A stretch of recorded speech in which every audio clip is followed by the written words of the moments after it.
In this small provincial estate in the middle of nowhere, a child was born. The maid announced that a boy had been born and the gods had given them a blessing. The woman decided to name her baby Ruin Ardell. Since childhood, the boy did not stand out in any way. One day the boy overheard his father talking with a friend about seafood. He called Uncle Baggins and asked him not to go outside by the southern mountain because there was a strange flow of manna there. Uncle wondered what this could mean, but father just shrugged. A little later, Baggins was already returning home after his journey. He asked the owner for forgiveness and said that he had chosen the longer route because he had managed to avoid trouble thanks to the boy. The man did not cross the street near the southern mountain, but now he learned that there was an attack by beastmen there. Everyone who was there was in danger, but thanks to the young master, he was not among them, and the child's father thought about it. The uncle suggested that the boy could sense manna floating in the air, but it was still difficult for the father to say whether this was true. From that day on, the boy increasingly showed a talent for magic. At 6 years old, he felt manna, and at 7, he could already manifest it. And when he turned 10, the floor was given to a representative of the first years. The hero surpassed other children from prestigious families entering the Ignite Magic Academy and was accepted as the top applicant, and also received the title of genius. This attitude weighed somewhat on him, but he consoled himself with the thought that his name would raise the status of the family. However, it could not be said that he succeeded in this, since on the very first day of classes it became clear that he was far from the best, and not even the second. The hero lacked the innate ability to release magic even a meter away from his body. For a magician, his body was literally the worst. It didn't take long for others to learn of his humble origins and lack of talent for magic, so their attitude quickly changed. One student brushed his shoulder while passing by in the hallway and said to another that since he had touched a disabled person, he could become like that too. They called him a man who was unable to use magic, a defective man who was not even able to cast spells at the Magic Academy. One of the students noticed the hero looking at him and swung his fist to hit him. After this incident, Ruin was very upset. He didn't know if he could become a magician at all. A person who entered the academy with the best grades is more promising than anyone else, and more diligent than anyone else. But because of this curse, the genius became disabled in terms of magic, and that's how it all ended. More precisely, he thought that everything was over. I couldn't even imagine that in the depths of despair there would be room for a miracle. The hero found himself somewhere in space. The status window was unlocked, and the player's artifact was activated. Ruin didn't understand where he was. It felt like he was deep underwater. Suddenly, a giant image appeared before him, which explained that the young man was the incarnation of Drak, the destroyer of worlds. The hero realized that everything happening around him was too vivid for sleep. A few hours earlier, students had gathered at the Ignite Academy training grounds. Professor of Combat Magic Heidel asked Ruin to create a fireball and hit the scarecrow with it. Fireball is a magic that any academy student should be able to handle with ease. But for someone who is unable to use magic, this is an almost impossible task. Ruin concentrated the fire energy in his hand. He sincerely hoped that everything would work out for him. The kids in the class started whispering. They noticed the size of his ball and didn't understand whether a person could have such a quantity of mana. But the hero coughed and realized that he could not do anything further. His magic could not break away from his body. The teacher shouted for Ruin to release him quickly. But the hero explained that the fireball did not leave his hand. The teacher explained to Ruin that he was already in his senior year, and if he still couldn't handle simple magic, he wouldn't pass the exam. In the practical test of the exam, students had to create 10 fireballs and hit a target multiple times. Ruin was unable to charge even one orb, and all the students talked about how incompetent and useless he was. Because the best applicant was the son of a provincial nobleman, his peers from more prestigious families became envious. A hopeless reality began to destroy the hero from within. His curse was the only thing that held him back for all 6 years. And although he had held up well all this time, now he couldn't help but wonder how much longer he could hold out. Ruin walked into the academy corridor, where other academy students had already gathered. One of the students, a fair-haired guy, approached the hero and advised him to pack his bags, since he would never hand in anything. He said that because of the guy, the senior class is not a role model. The white-haired man's friend explained that since nature had not endowed him with skills, he had to at least be rich. But even here, Ruin found himself at a loss. The blonde agreed with his comrade and said that his father said that the hero's family only behaves arrogantly, although they have nothing. All this talk about family made the guy so angry that he turned around and hit the blonde in the face with his fist as hard as he could. He ordered him to repeat what he had just said about his father, his face contorted with anger. The blonde held his bloody nose and couldn't believe how Ruin dared to touch him. The blonde's partner jumped and was about to strike the hero with all his might. But Ruin got ahead of him and punched the guy in the stomach, taking his breath away. The next moment something happened that no one expected. The blonde stood up and gathered all the electrical energy in his hands. He didn't care that he could be expelled for using magic within the school walls, and he launched the entire ball of energy at Ruin. At that moment, the professor ran into the corridor and asked to stop everything that was happening, but he didn't have time. A huge wave of electrical energy overtook the hero and swallowed him completely. Just as the hero thought, his end came. But he found himself in space in front of a huge creature. Before Ruin had time to ask the necessary questions, some voice began calling him by name. The guy opened his eyes and saw the high-class healer Helen. He tried to sit up in bed and asked where he was now. The girl explained to him that he was in the restroom. Ruin grabbed his head. He felt a little dizzy, but he was able to sit up. It felt as if he had lost consciousness before. He still didn't understand that it was in space. The vision seemed so real. Helen explained that they needed to run some tests, as he looked pretty good for someone who had been hit directly by a lightning ball. The hero tensed up. He had no wounds, no burns, and even his organs were intact. The healer had never encountered anything like this before.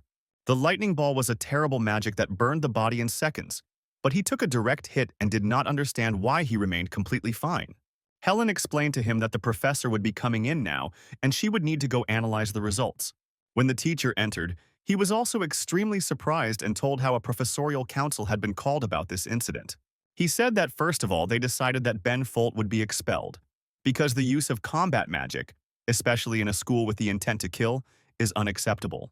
The hero lowered his head and admitted that he had also hit Ben, for which the professor ordered him to do volunteer service for a month. The teacher also asked Ruin if he had any artifact that helped him survive, and the boy admitted that he didn't have one. The teacher told how before the boy was struck by lightning, his body was surrounded by a red light, as if he was being protected by a high-ranking artifact.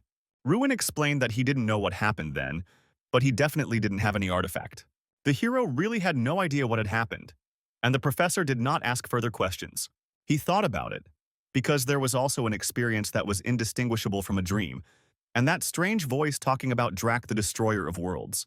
Suddenly, a blue screen appeared in front of the hero, and the hero even screamed out of surprise. Helen ran into his room and asked what had happened, and the hero asked her if she saw anything in front of him. The girl looked at him with concern and explained that there was nothing in front of him, which meant she had not seen this screen. Ruin lied that he had simply imagined it, and Helen replied that he had chosen a bad moment for the joke. She announced that his tests were also normal, which meant he could return to his dorm. As the hero walked to the dorm, he remembered how it was written in that window that he was the incarnation of Drac. And I didn't know if it was possible that Drac's artifact was somehow transferred to him. And right now, on the street in front of the hero, another strange window with some kind of task appeared. The assignment said that he had to punch and kick 100 times, and this was related to physical strength. He began to perform lunges with his fists, and with each blow the progress of the quest was protected. However, one of the strikes did not count, and the hero believed that progress was not protected if the slightest mistake was made. After some time, when all the exercises were completed, the hero sighed with relief. His task was completed, and he received a reward of 10 strength. As soon as the reward was received, he felt a new feeling circulating subtly in his blood. The hero felt like he became much stronger after that. The power entering the magic became much more powerful. The speed of air resistance and destructive power felt completely different. At one point, the screen also explained that the hero's mana would now be replaced by physical strength. All who feel and study mana have a circle around their heart. The mana circle plays an important role in both strengthening and releasing mana. The hero had 4 circles of mana, more than was common for people his age, but due to his disorder, it was as good as 0. But this time, his mana circles have completely dried up, and the madly circulating force instead is power circles. The hero didn't know about magicians without mana circles. He didn't know what would happen to him if these new circles didn't become a full-fledged replacement. He decided that it was too early to give in to panic. He first needed to test the circles in action. In the blink of an eye, he concentrated a fireball in his hand as soon as he thought of it. Seeing the size of his fireball, Ruin realized that he had been given a unique chance. Since the magic had a basic principle of operation, it took an average of 10 seconds to release. But the ability to skip this step and create a fireball using one's own internal power was definitely the power of the artifact.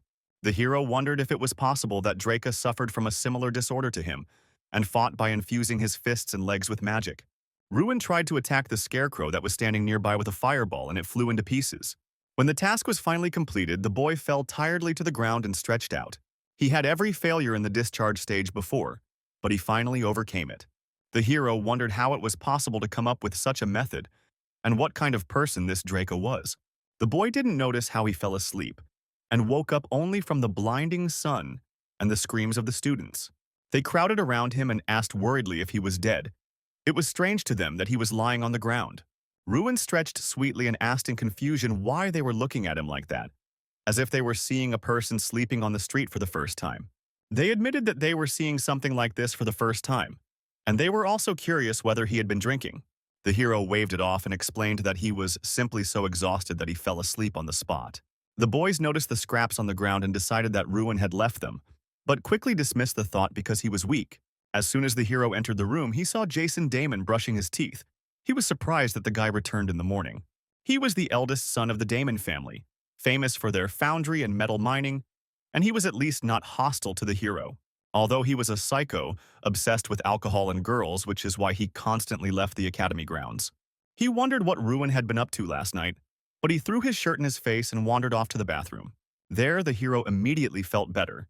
He remembered that there was an additional task in which the exercises increased in number, but the reward remained the same. Ruin thought that the number of exercises would continue to double. As expected, it would not be easy. The repetitive task could be performed once a day, but in contrast to the constant reward, the number of repetitions required increased from day to day. If the task could not be completed within a day, all progress was reset. Therefore, the hero did not miss training. The only advantage was that the requirements for completing the task did not rise above 3,000 repetitions. Over the past month, the hero has been going through these training sessions every day, and even acquired a new body art skill. Everyone around began to notice that Ruin had been acting strangely lately. He began to sleep during lectures instead of listening. The hero himself has been completing tasks over the past month and looking for any clues about the identity of the dragon. But I couldn't find any magicians with that name in historical records. The same thing happened with the World Destroyer, the player, the status window, and the quests. I couldn't learn anything from the books. While searching, Jason came up to the guy and asked if he was aware of the latest events or not. He informed the hero that his father had arrived at the academy. The boy ran into the hall of the academy and saw his father talking to the professor. A little later, they were already talking in the living room. Ruin asked how his father had been doing all these 6 years. Everything was fine with him. The father said that the hero's younger sister had become quite an adult and was now studying the art of swordsmanship. He said that she wanted to protect her weak older brother, and the hero felt awkward from these words. The father also told Ruin that the doors of the house were always open to him, and if things got too difficult, his son could always come back. But the hero said that he was now preparing for exams, and only if he failed them, his father would be able to do as he knew. The boy promised his father that he would get good results on the exam. The father realized his determination, and after the conversation returned to the estate. Finally, the day of the written exam on understanding magic arrived. Any violation was punishable by having the result nullified. The hero began to write with concentration. The exam itself was divided into written and practical parts. The practical part was divided into 4 more: aimed shooting, measuring magical power, real combat, and one-on-one combat. As the owner of the disorder, the hero passed the written part perfectly. But in the practical part, Mikkel always took first place. However, this time, everything was going to be different, because Ruin was confident that he would be the one to take first place this year. Once the written part was completed and several days of preparation had passed, it was time for the practical exam. When all the students had already gathered, Jason approached the hero and asked if he had any plan for the practical exam. Before the hero could answer, Mikkel and his comrades approached them, surprised that the guy was going to take part. He put his hand on Ruin's shoulder and explained that instead of going out and subjecting himself to humiliation, he could just give in. But the hero in turn said that Mikkel's advice would not be useful. Blondel clenched his teeth. He thought that Ruin had never behaved so boldly before and did not understand where this self-confidence came from. The first part of the practical exam was aimed shooting at several targets. His goal was simple. It was necessary to find out how many targets the future magician could hit at one time. However, this year, the difficulty was increased as the targets were now constantly moving. Because of this, the average performance of the magicians was simply terrible. Examiners wondered how the results could have dropped so much due to such a small change. Professor Ellick at this point shouted out that it was the turn of Mikkel, who was his nephew. The self-confident young man walked up to the targets and prepared a projectile of energy in his hand. After hitting the targets, the students shouted with delight that this was to be expected from Mikkel. He hit so many targets at once. Ellick turned to his colleagues and suggested that his nephew was the pride of the academy and would certainly be this year's representative at the big festival. The elder did not answer. He said that this time was enough to assess the level of the current students. But the professor stopped the head of Tyrion. He explained that Ruin should speak next. The leader didn't think that he was still attending the academy, and the young man stood in front of the targets and prepared to test his strength. In the blink of an eye, he ignited a wild energy around him. Even Ellick was surprised by his ridiculously fast summoning speed, and the blonde smiled at this time and explained that Ruin had a disorder in releasing magic, so he still wouldn't be able to cope. The hero recently received the skill of time refraction, which helped him move abnormally fast for 30 seconds. In other words, the hero was now like a raging typhoon. The examiners looked at what was happening near the targets in surprise.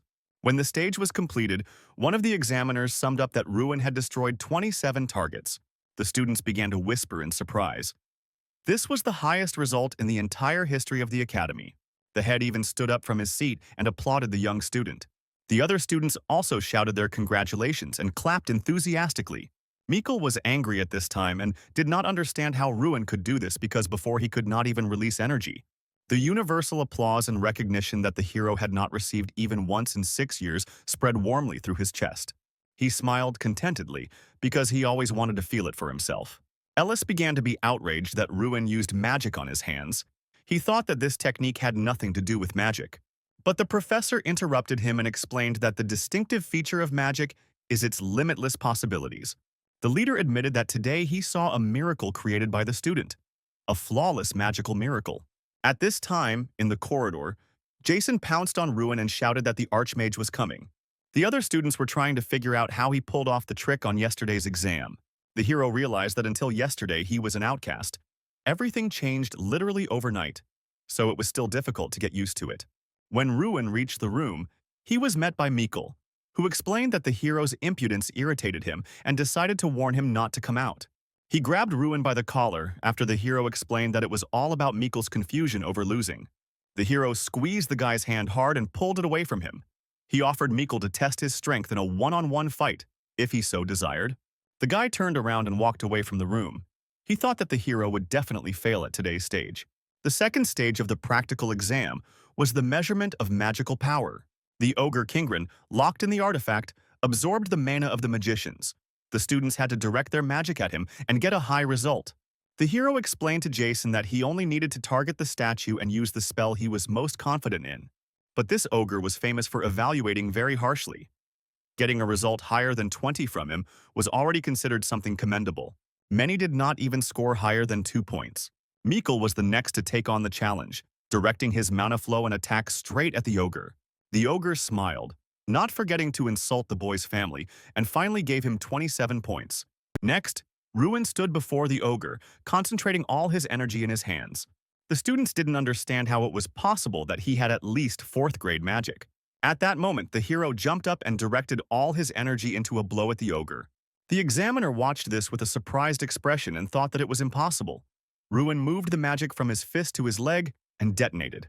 There were whispers around that the Ruin was at least a 5th-class mage, and the hero thought that his spell had worked as it should. But Kingram's face was strange. The ogre looked closely at Ruin and asked him who he was.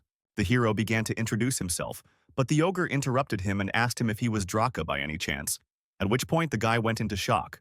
Kingram greeted him and explained that he had been waiting for him for a long time, still addressing him by another name. The students watched this whole scene and did not understand what the ogre was talking about. They thought that he had confused Ruin with someone else. Over the past 2 months, the hero has read all the available books but could not find any mention of Drak, but Kingram had the information. Ruin asked the ogre who Drak was, and he, in turn, was surprised that he did not expect to meet his incarnation at the academy. The ogre was about to leave without saying anything more, but the examiner demanded that he name the scores.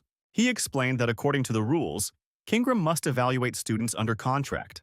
Thus, After some time, a rumor was already circulating among the students that the legendary ogre had given a score of 100 points to one of the students. In the confusion, Professor Heidel approached the hero and told him that rumors that he had earned 100 points had reached the head, and he wanted to present him with an award. He handed Ruin a scroll that described the artifact room and asked him to follow him. The professor took him to the only place in the academy where entry was prohibited. They went down the stairs and stopped at the artifact room. The professor couldn't go any further. The hero didn't know what was going on, but since it was his reward, he decided to go in and take a look. The artifact room was quite dark, but there were a lot of ancient things there. Suddenly, a voice was heard saying that the hero looked confused, as if he did not realize his own worth. Kingram asked Ruin if he was surprised that he wasn't in front of the statue, because that was the only place he could be himself. The ogre explained that the hero does not understand his importance despite the fact that he uses the same artifact as the player. He said that this rare artifact was one of a kind, and he was curious about how Ruin got it. The guy admitted that he himself did not understand this, which is why he wanted to know who Draco was. Kingram revealed that Draco was a being who wanted to become God. One day he came to the Sky Peak tribe, which the ogre belonged to. He was short and small, which looked unsightly. However, his strength was so monstrous that no one from the tribe could resist it. Even several ogres could not defeat him. They respected him. He lived with the ogres and was part of their tribe. He taught Kingram, the next chieftain of the tribe, language and magic for nearly 100 years. The hero was surprised how a person could live for 100 years, and Kingram answered him that Draco was not a person. His true form was the black dragon Dracogonia. The hero was shocked. It was incredible to him that dragons actually existed. The ogre revealed that Draco had found a way to fight like a hero by infusing his arms and legs with magic. Draco created an ability that only he could use. With her help, he became the most powerful being in the world. But in the end, he did not rest until he destroyed everything around him and himself. The hero realized that this was why he was called the Destroyer of Worlds. He could not even imagine how strong Draco was. Suddenly, a screen appeared in front of the hero and he thought a reward for communication was available to him. The hero received a sphere in his hands, which was called Stran. The ogre suggested that Ruin must have received a reward for the task. Draco had a habit of chatting about such things while staring into space. The hero showed the sphere to the ogre, who confirmed that the ball was Stran. He explained that Stran was always around Draco, so he couldn't help but recognize him. Stran was the embodiment of power. Although he was called a spirit, he was different from ordinary spirits. He had a nasty character and asked for food. Suddenly, the sphere in the hero's hands began to crack, and Kingram explained that the spirit would soon awaken. The next moment, a small bear appeared in Ruin's palms, sleepily rubbing his eyes with his paws and indignant at being called that. The hero called him a bear again, and the little beast bared his teeth and claws. Ruin asked the animal if he was not a bear, then what was he? The bear said that he is an embodiment not bound to form and can be whatever he wants. He tried to transform himself, but was frightened to realize that all his strength had disappeared somewhere. The beast guessed that this was all because he had been reincarnated with an empty stomach and was now asking for food. When the hero admitted that he didn't even know what to feed the bear lay down on his palm, offended, and fell asleep. The ogre laughed at this time. He said that thousands of years had passed, but the character of Strana remained the same. He explained that looking at Ruin with the country reminded him of the good old days. They reminded Kingram of Strana and Drac, whom he had encountered in his homeland among the Sky Peak tribe. The ogre wondered what Ruin would do next with the power that was now making him stronger.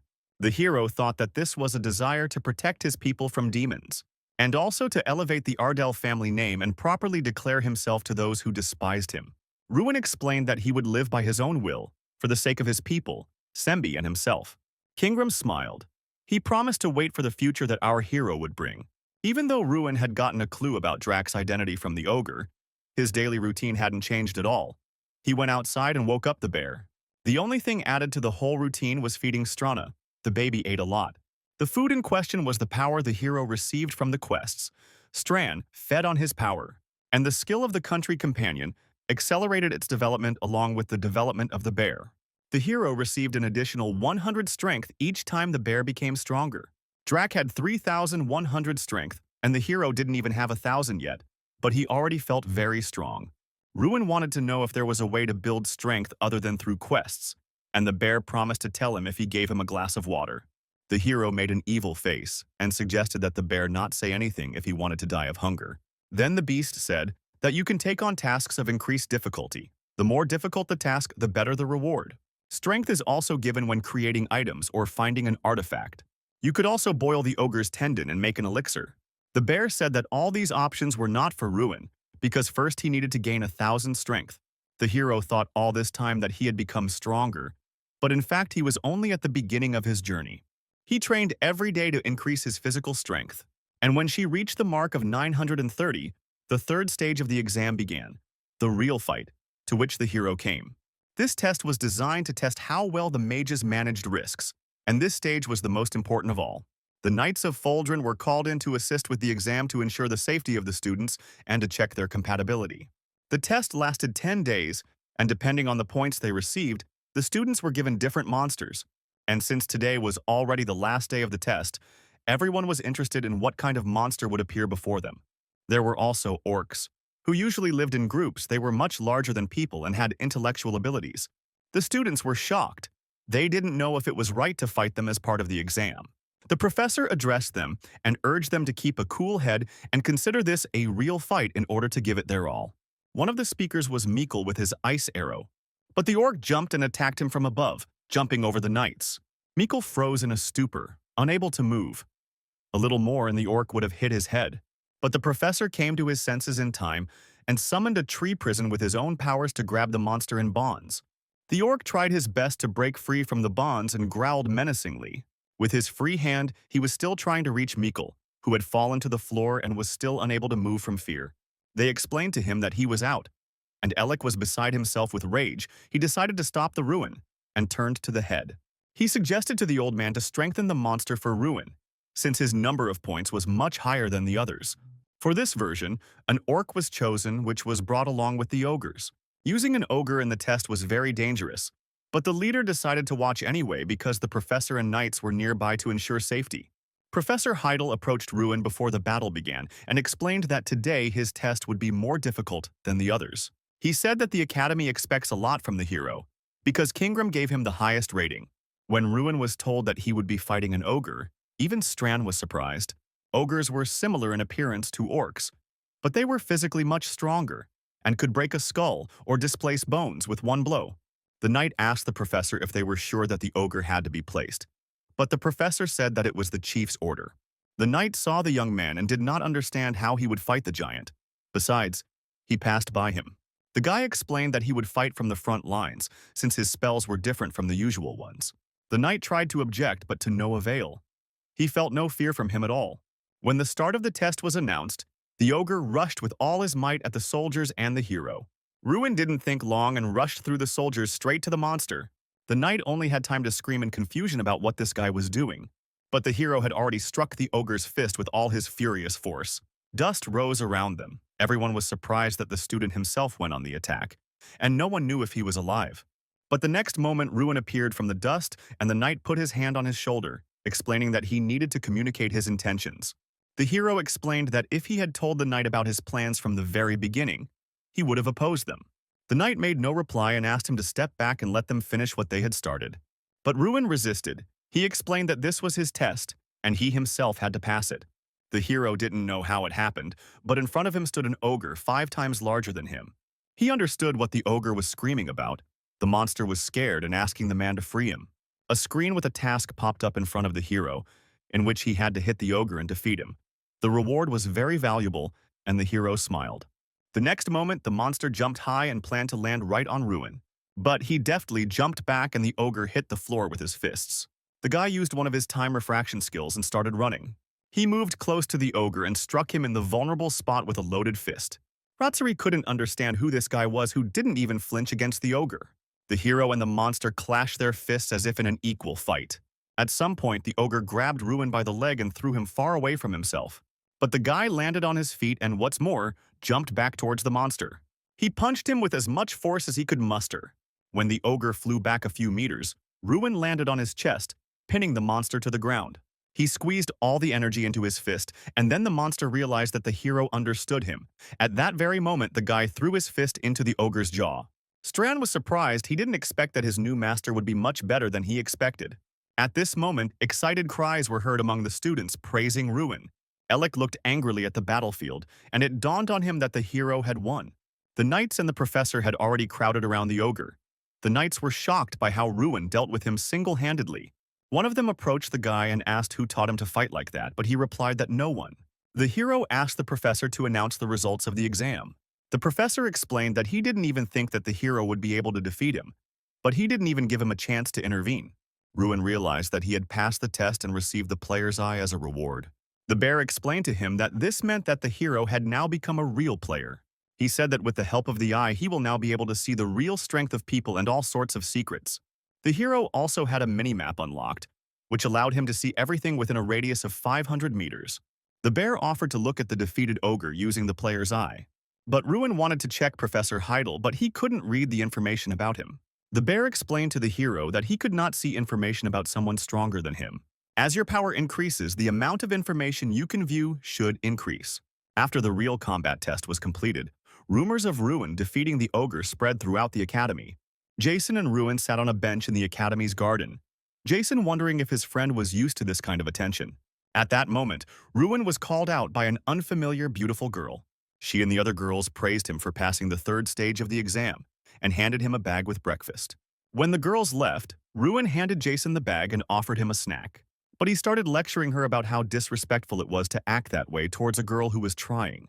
The hero, looking at his comrade with the help of the player's eye, saw that he had high potential.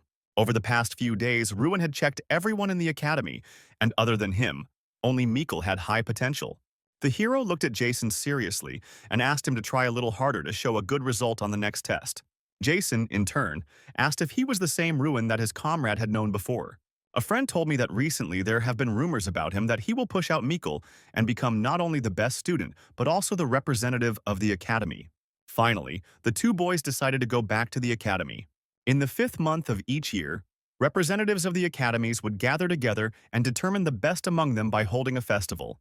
And once every 8 years an Olympiad was held, in which participants competed for the title of Best Magician. It was a national competition for the best students from the most famous academies. The winners received a huge cash prize and various privileges. There was also a limit on the number of participants. 1 student for individual competitions and 30 for group competitions. In the academy's cafeteria, everyone was thinking about who would be the representative at the festival this year. Jason assumed it would have to be Ruin. He was the only mage to get 100 points from Kingdom. Another student said that Mikkel had finished last 4 times out of 5 in the past, so he couldn't be a representative. It was because of Mikkel that the team of boys was dubbed the Post Academy, that is, the Academy of Last Place. And the only way to get rid of this stigma was to send Ruin. The hero explained that the exam was not yet over. It was too early to be confident and expect anything. Ultimately, the participants of the Great Festival were chosen based on the results of the examination and the recommendations of the professors. The hero needed to focus on the next test. 4 days after completing the 3rd stage, Ruin received 1,000 strength, and the achievement of completing the preparation was received. The bear on this day also had to increase its strength. The difficulty of the repeatable level-up quest has been doubled, and the rewards have been tripled. The hero noticed how the bear grew in accordance with its level.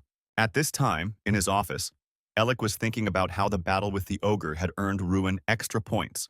He didn't know if Mikkel could win against him. Now, not only was Mikkel's participation in the festival at risk, but even his place as the best graduate. At that moment, the hero did not understand what had happened, because his strength indicators suddenly reached 1,200. The bear explained to Ruin that now he could become anyone. Now he could transform, although there were still some limitations. As a result, the bear turned into a scarecrow, although the hero expected something else. In the role of the scarecrow, he was supposed to act as an assistant in completing the task. The bear explained that since he was still weak, his level corresponded to that of a 3rd-class mage. The scarecrow offered him to turn into a demon, or a dragon, at the hero's request. The guy suggested starting training right now, and the bear's eyes sparkled with intrigue. He concentrated all his energy into his fist and prepared to attack Ruin. He in turn jumped back and thought that Mikkel was probably training now too. But he didn't guess. At that time, the blonde was in his uncle's office and discussing the hero. Mikkel believed that Alec had no right to be indignant. If rumors were to be believed, it was his uncle who had contributed to Ruin's high scores.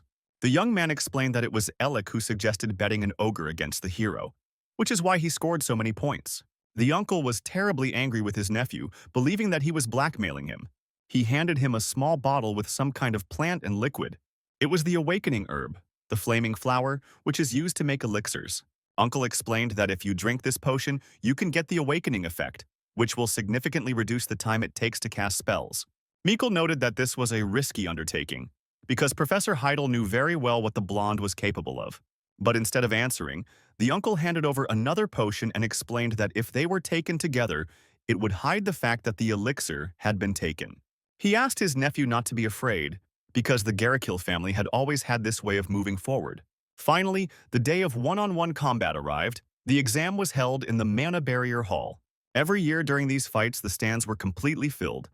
And finally, the time came for the final battle. In it, Ruin had to fight against Mikkel. The bear explained to the hero that the enemy knows that he will try to close the distance, so it might be difficult to fight. The hero smiled slyly. He assumed that if he still managed to get close, then one blow would be enough. Since this test was as close as possible to the conditions of a real battle, geographical objects were placed in the hall. Ruin noticed that Mikkel's condition was far from normal. With the help of the player's eye, he saw that the blonde man had a special hidden berserker state. He realized that Mikkel had taken something so that others would not discover that he had taken some kind of drug. There was a thorough drug screening before the exams, but Professor Ellick was responsible for that. At this time, the judge explained to the guys that they didn't need to worry about their opponent, because now they were in a hall where the effectiveness of magic was reduced by 99%. The hero asked the judge what would happen if it turned out that someone had taken the forbidden potion, at which point the blonde became scared. The judge explained that such violators would lose the right to take the exam and would fail, and would also be expelled. Ruin thought he would need to get some hard evidence that Mikkel had taken some kind of drug. When the start of the fight was announced, the guys rushed towards each other from different ends of the hall. Mikkel used restraining shackles on the hero and was already flying from above to attack him. But the hero was not held back by the bonds, and all the stands were shocked by how quickly he managed to free himself. Ruin thought it was great. The Mana Barrier Hall reduced the power of mana, but it had no effect on his own power. Mikkel didn't stop at this point and furiously used his fire breath. But the hero used acceleration and dodged each of his attacks. He hid behind a rock and noted that Mikkel's potion had the effect of reducing the summoning time and increasing mana collection. Now he was sure that the blonde had drunk the flaming flower. Mikkel lost his sense of distinction between allies and enemies, and all pain receptors were suppressed. The hero paused for a moment and smiled. He told Mikkel that he was so confident because he accepted the flaming flower. The blonde was surprised. He realized that he had been exposed, but even taking the elixir did not prevent Ruin from defeating him. He took a running start and, with a refraction of time, ran towards Mikkel. The blonde realized he was too fast and tried to build an ice wall in front of him. The next moment, he had already directed a fire lizard at the hero, which rushed straight at him. Ruin used the earthquake and gathered all his energy into his fist. He used it on the ground, and from this both the lizard and the wall collapsed, and the hero himself approached Mikkel, who screamed in fear. The hero gathered his fingers to flick the blonde on the forehead, but at the last moment he directed energy there and flicked with special force. The guy flew back a few meters but was still conscious even after such a blow. At this rate, Mikkel could die from the accumulated wounds. Ruin summoned a binding tree, tied up the blonde and lifted him off the ground so that he couldn't escape. He called the judge to him and explained that Mikkel had used a prohibited drug, and the judge asked him to explain why he thought so. Ruin explained that the use was hidden by the person who conducts the testing before each match, and he hinted at Ellick. Because in the entire academy there was only one person who fit that description. Ellick rushed indignantly to the judge and Ruin. He did not understand the accusations that Mikkel had taken the drug and the professor had allegedly hidden it. Ruin smiled and said he could prove it right now. Ellick suggested doing the drug test again, but the hero explained that it was useless since the professor gave him a concealing elixir. At that moment, the hero approached the tree and using force almost completely tore it down. He explained that he had flicked Mikkel's forehead with such force, and he still remained conscious and laughing after that. In his current state, the blonde had at least a concussion and 4 broken ribs, but he was laughing. At that moment, the head of the academy called out to Professor Ellick in a menacing voice. He did not understand how the professor dared to do such a thing on the sacred territory of the exam, and asked him to go to his office. The events of the 4th stage swept through the academy like a storm. The Garachil family's manipulations came to light. At this time, the hero acquired a new nickname. Now he was called the Exorcist of the Magicians. Ruin. He was also summoned to the head of the academy. When the boy entered the gate, he saw a green meadow and Theron's throne, on which the king of magicians sat. The head of the academy quietly approached him and asked what the guy saw here. As they walked, the elder explained that the appearance of this place was created with the help of Maloroc's eye. This name belonged to the leader of the demons that invaded the continent of Frelia. He made the target see what they desired most. The head explained that the images around the hero were close to what he wanted to see. The hero thought that he wanted to see the ARDEL family flourish and become the best magician. Ruin asked what the leader saw, and he said that he saw a world in which students behaved like students, and mages behaved like mages. As they were leaving this place for the office, the hero looked back and saw his comrades tossing him up and praising him for his victory. The chief treated Ruin to a cup of coffee and watched him closely. He folded his arms and asked how the hero knew that Mikkel had used the flaming flower. The guy replied that the blonde was not acting like he usually did, and he immediately thought of the flaming flower because of his aggressive and anxious behavior. The head explained that the hero not only assumed that Mikkel had used the flower, but was 100% sure of it. Ruin decided not to tell the whole truth and explained that he used physical force, not magic. Even if Mikkel was in a state of shock, his laughter despite the injuries he had received could only be explained by the consumption of the flower. The chief thought that at 16, the boy was perceptive enough to instantly notice subtle changes. He expressed his deep regret for what had happened and promised to personally ensure that the Garrickhill family did not harm the hero. The leader also invited Ruin to participate in the Great Festival as a representative of their academy. The hero was surprised. The representative of the academy at the festival is a status that everyone dreams of. Ruin explained to the leader that he lacked experience, as he had not participated in real battles in the past 5 years. However, the leader believed that Ruin was more than worthy of being considered a candidate for victory. Ruin became embarrassed, and the leader continued that the guy would become a secret weapon that appeared out of nowhere. The hero smiled. He realized that because he had always been last in the past, no one paid attention to him. But now everything had changed. The leader explained that it would be more beneficial for Ruin to attend body arts classes, so he invited a martial arts professor. The boy recognized the man as Golter Pyrant, one of the 5 knights of the 6th rank and the only one in the kingdom of Radian. It was with him that the hero crossed paths at the 3rd stage of the practical exam. The boy could not have imagined that he would have the opportunity to receive instructions from him. The knight said that last time the guy's attacks were good, clear, and without unnecessary movements. However, it was too obvious that Ruin hadn't studied martial arts for many years, which made the boy a little upset. Pyrant explained that the hero's skills might work against the ogre, but a skilled knight could read him like an open book. Ruin knew he was right. His movements were the result of repeating the same blows as part of the mission. The knight enthusiastically suggested that he start training right away. Perante said that the most important thing for a knight is his legs. They give strength to the sword and allow him to guess the enemy's actions. Also, the training center usually taught celestial martial arts. One day, the hero stated that his training would not benefit the knight, but the knight explained that it was a worthwhile investment. The knight thought that Ruin was doing well. The guy was not lacking in endurance. The melee mage was physically stronger than the ogre, so the young man seemed extremely interesting to Pyrant. 3 weeks passed like this, and the bear reported that due to the effect of mastering the heavenly martial art, he had advanced to the 3rd rank. He admitted that Ruin was getting stronger surprisingly quickly, while Draca had not gained strength as quickly in his time. At this time, a breathless Jason ran up to the hero and asked if the hero had seen the stand yet. At the entrance ceremony, Ruin introduced the new students and stood on stage, causing everyone to envy him. Justifying their secret hopes all these years, the hero showed himself only from the pitiful side. He could only watch from afar as Mikkel received all the credit. Now, running up to the stand, Ruin saw that he had become a representative of their academy. Other students rushed to him with congratulations, joyfully saying that they would perform at the festival on his behalf. It took the hero a long time, but he became a representative of the academy again. Sometime later, the professor told the hero that he was surprised to learn from Sir Golter that the boy had mastered martial arts. The preparations for the great festival went smoothly, after which the students went to the festival site. A group of guys from the same academy approached the surprised students and told them not to embarrass themselves with their surprise at the magic train. It was Henkes, Mikkel's backup singer, who had taken part in the magic festival with him last year. He urged the students not to expect Ruin to perform a miracle at this festival. One of Henkes' comrades stood nearby and nodded in agreement, believing that they would have had a better chance if Mikkel had been chosen as their representative. The hero thought that many people were trying to gain an advantage by somehow currying favor with the Garikil family. The hero smiled and said out loud that Mikul's dogs remained loyal even when their owner was kicked out of the academy. He explained that this festival would be a level above the rest, so winning would give you better opportunities than with the Garihil family. Hankies shouted that this would only happen if they won, but that was impossible. The hero explained that cooperation plays an important role at the festival, so it is better not to use those who interfere with teamwork. Hankies suggested that in that case the hero would compete without them. Ruin suggested that they think about it while they were riding the train, because there were no Garikils here to judge their loyalty. When the students were riding on the train, they happily looked around and were surprised at how fast it was. The bear at this time also happily admitted that the world had become a great place.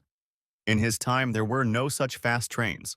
Suddenly, an unfamiliar voice was heard at the door and three guys in different uniforms mockingly greeted the Post Academy. The symbol on the uniform was from the National Magic Institute, the only educational institution in the Desert Kingdom. The gang leader was looking for Mikul and hoped that he had not escaped. The bear giggled on the hero's shoulder. He didn't understand how he remained so calm in such a situation. Ruin didn't participate in such events, so he didn't even realize that the guys from the academy were being so openly insulted. The professor was reading a book at the time and had no intention of interceding. At the moment, he was acting as an ordinary escort. Now the power and responsibility for the team was in the hands of the hero as a representative of the academy. At this time, the thug approached Hankus and asked where Mikul was hiding. At this point, the hero stood up and explained that Mikul was most likely lying in bed now, praying that his ribs would heal properly. The leader was surprised by such courage. He approached Ruin and asked his name. The hero introduced himself and asked him to get out of their carriage. Before that, he also wanted the leader to apologize for all the insults he had voiced in a polite manner. The leader clearly did not expect this and shouted towards Hankus that he should have told his new representative about him. Apparently, the students who participated in the magic festival were trembling in the presence of those students, all because they were under attack by Set Malkiri, whose plans were to crush the morale of his opponents even before the battle. The hero smiled and suggested that they sort things out on the spot. Malkiri was clearly surprised by such a proposal. As soon as he swung his fists towards the ruins, a teacher from another institute ran in and asked him to stop. He asked him to sit down and calm down and not to make enemies for himself from the very beginning. The teacher also apologized to the professor for the behavior of his students. Before leaving, Malkiri turned towards the hero and explained that he would deal with him later. In another carriage, the teacher turned to the leader and asked if he had noticed anything. He explained that Professor Heidel sat and smirked as he watched them, as if he was just waiting for a fight to start. The teacher believed that Ruin definitely had something that they didn't know about. After a short showdown with another institute, the atmosphere in the carriage changed. The students discussed the first match, which was a group competition without a representative. Hankus explained that they had to win because they could not lose to another institution. The hero smiled. From a certain moment, these guys, filled with envy and selfishness, began to unite. Ruin stood up and explained that the guys from the other institute did not respect the representative and did not hide it at all. The guy said that if he had kept quiet, they would have fully justified the mocking nickname. One of the students suggested putting Hankus in goal in an airball match, and Hankus became embarrassed by this. Apparently, Mikul's supporters also decided to side with Ruin. The next stop was the Duchy of Altain. The professor announced for the students to grab their things and head for the exit. It was a state that was part of the Imperial Federation of Rheinach, a land where students had to put aside their emotions, even if they had been bitter enemies for decades. If bloodshed occurs on the territory of Altain, the Empire of Rheinach, represented by the ruler of the continent, will hold a trial of the criminals. Due to this state of affairs, the competition was held in Altain. A lot of people from different academies and institutes had already gathered in the square. Jason admitted that everything was completely different here. He came from a fairly wealthy region, but this place was nothing to compare to. As one would expect from the capital of a kingdom, there was an air of noble antiquity everywhere, and the inhabitants strolled carefree through the streets. Now they were heading in carriages to their temporary place of residence. The professor hoped that none of their students would visit participants from other educational institutions, even by mistake. The bear jumped onto the hero's knee and sniffed. He smelled some strange aroma. It was as if there was a relic of Drac nearby. The next day, before the students had even fully woken up, the hero was already getting ready to leave the Ignite Academy premises. He ran through the streets, and the bear directed him in the right direction using the mini-map. Finally, Ruin ran to the workshop and looked inside. He believed that the item that the black dragon used would be in a more unusual place. The hero imagined that he would end up in a black market or a rich man's warehouse. The guy turned on the player's eye and saw a glowing object surrounded by energy and walked towards it. The object turned out to be a ring that could resist the touch of a friend or the embrace of a loved one. The bear explained that the effect may not activate when it is really needed, but may work on something ordinary, and then there will be a failure. Ruin tried on the ring and thought that it fit like a glove, as if it had been made especially for him. The guy asked the seller how much the ring cost, and he offered to take it for free. The hero promised the old man to buy something else in his store, and with the help of the eye saw a book of quantum mechanisms of magic and a sword. As soon as he put his hand on the book, a girl jumped up to him and put her hand on top of his. It was Irene Prius from Psycho Women's University. There was a foul king, also known as the King of Magicians and the King of the Border, Theron Artemis. He chose 11 mages to represent the next generation, and she was one of them. The hero heard that she was a genius, close to reaching the 5th class. But she was already a 5th-class mage. It seemed like the rumors were lagging behind. The girl asked him to give her the book, since he had already found what he wanted, and now he decided to find something else. She became embarrassed and explained that it was part of her individual assignment. She asked not to ask her about it. Ruin thought that it was unlikely that she was looking for this book for the educational institution. Maybe it was an order from the Dirty King. When the hero came back into the room and told about the meeting, Jason and Henkes immediately flew to him. Henkes said that despite the fact that the girl is strong, she always takes second place and is terribly worried about losses. He exhaled and said that Doom Prime had always held first place, and therefore, he was the most recognized mage among all his peers on the continent. However, it's not that cool to be a magic swordsman. A magic sword doesn't give a noticeable increase in magic compared to other weapons.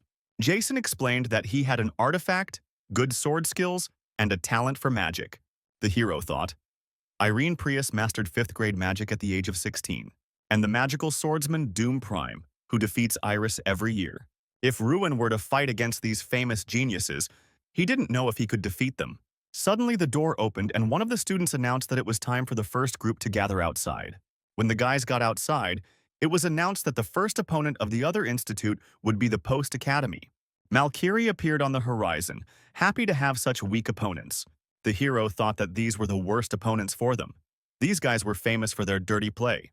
And besides that, many in their academy were traumatized by interactions with them. The students from the other institute laughed, thinking that the students from the academy were so weak that they wouldn't even let them warm up. But these words didn't touch Ruin at all. He believed that they themselves were no longer the same as before. He approached the students of another institute and said that besides them, many other participants in the great festival had gathered. The hero greeted everyone present and explained that he was a representative of the Post Academy that was being discussed here. Ruin suggested that they stop calling them Post Academy because it was unpleasant. He explained that he wanted to try to get to the first place. Valkyrie frowned. He didn't understand who the hero was to make such a statement and expect to take first place. A little later, the students of the institute discussed who Ruin was. They found out that he had failed at everything before. One of the students told how at the beginning of the semester, the hero changed dramatically and became a monster with amazing results. Valkyrie stood up from the couch and stretched. He wanted to teach the academy a good lesson so that they would definitely not win. Meanwhile, in the academy house, they were discussing the throwing of the mana grenade, a competition in which everyone except the representative took part. The idea was to throw grenades filled with mana at a mithril golem. The team that destroys their golem faster wins. The hero agreed that compared to another institute, they lacked talented students.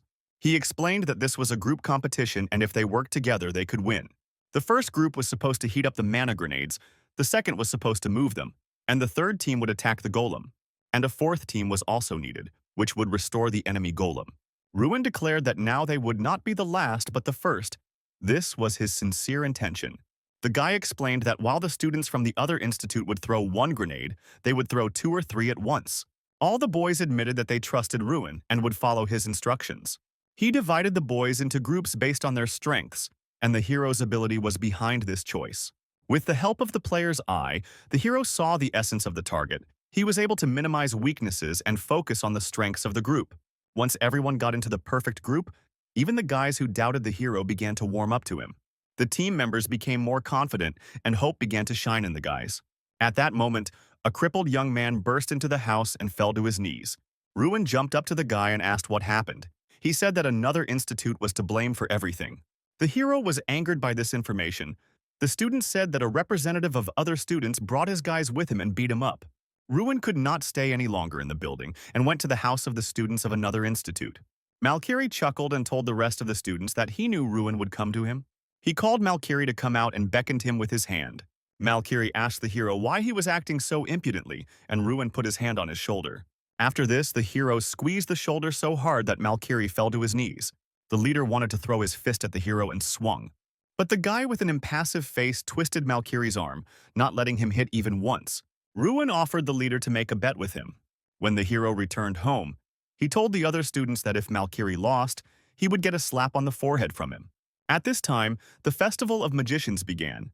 Historical magicians who somehow stood out within the framework of the festival. They became important people, writing their names in the history of the continent.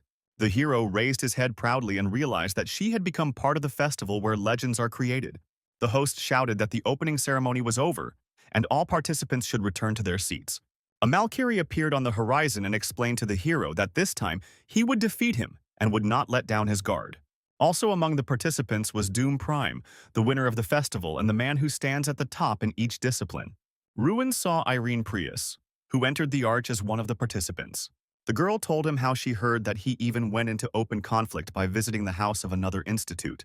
The hero didn't know how she knew about this, but she said that Altan was a small town and everyone already knew about it. Since he let her take one book she was looking for, the girl decided to give him advice not to stand out. Ruin asked if he should hide his skills as she did, and the girl was surprised by his prophecy. The academy team moved towards the arena. Jason tried to maintain team spirit and said that they would show everyone yet. The first competition finally started and people were in confusion. Because previously, in team competitions, those who had outstanding people won. But now there was a division into groups at the academy. The audience recognized them as the very ones who behaved as if they would really be the first. They turned their attention to the Ignite Academy Golem, who had already lost one arm. Ruin shouted at them about how well they were doing and tried in every way to support his allies on the battlefield. At this time, Malkiri was yelling at his team and did not understand what they were doing. He was not happy with the fact that they were losing after the academy. The reason why the academy beat the institute was purely strategic. However, this approach would only work if there was a clear understanding of each person's strengths.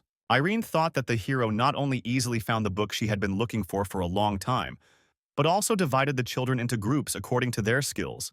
She didn't understand what kind of person he was, and how it happened that she had never seen him at any competition before. At that moment, Jason sent out one last energy ball and destroyed the golem completely.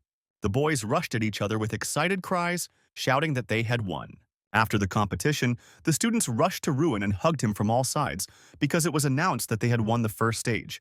In the second stage, the students were already seeing off Ruin and wishing him victory over Malkiri. After the last victory, people showed interest in the academy again, but this was not enough to remove the label. The hero realized that they needed an overwhelming victory, and if they achieved it after graduation, everyone would look at them differently. They also had to show themselves to the King of Magicians. At this time, the dirty King Theron watched from his chair what was happening in the arena. He remembered Ruin and explained that he had previously considered him as a candidate to represent the next generation. He had a habit of remembering talented guys. The king said that this guy was born with such a huge talent that he could instinctively learn magic even in childhood. The chief said that it was the king who considered him useless all this time. At this time, the bear asked Ruin if he was going to call on a protector. He advised him to come closer. The hero stretched his arms and explained that he would fight head-on.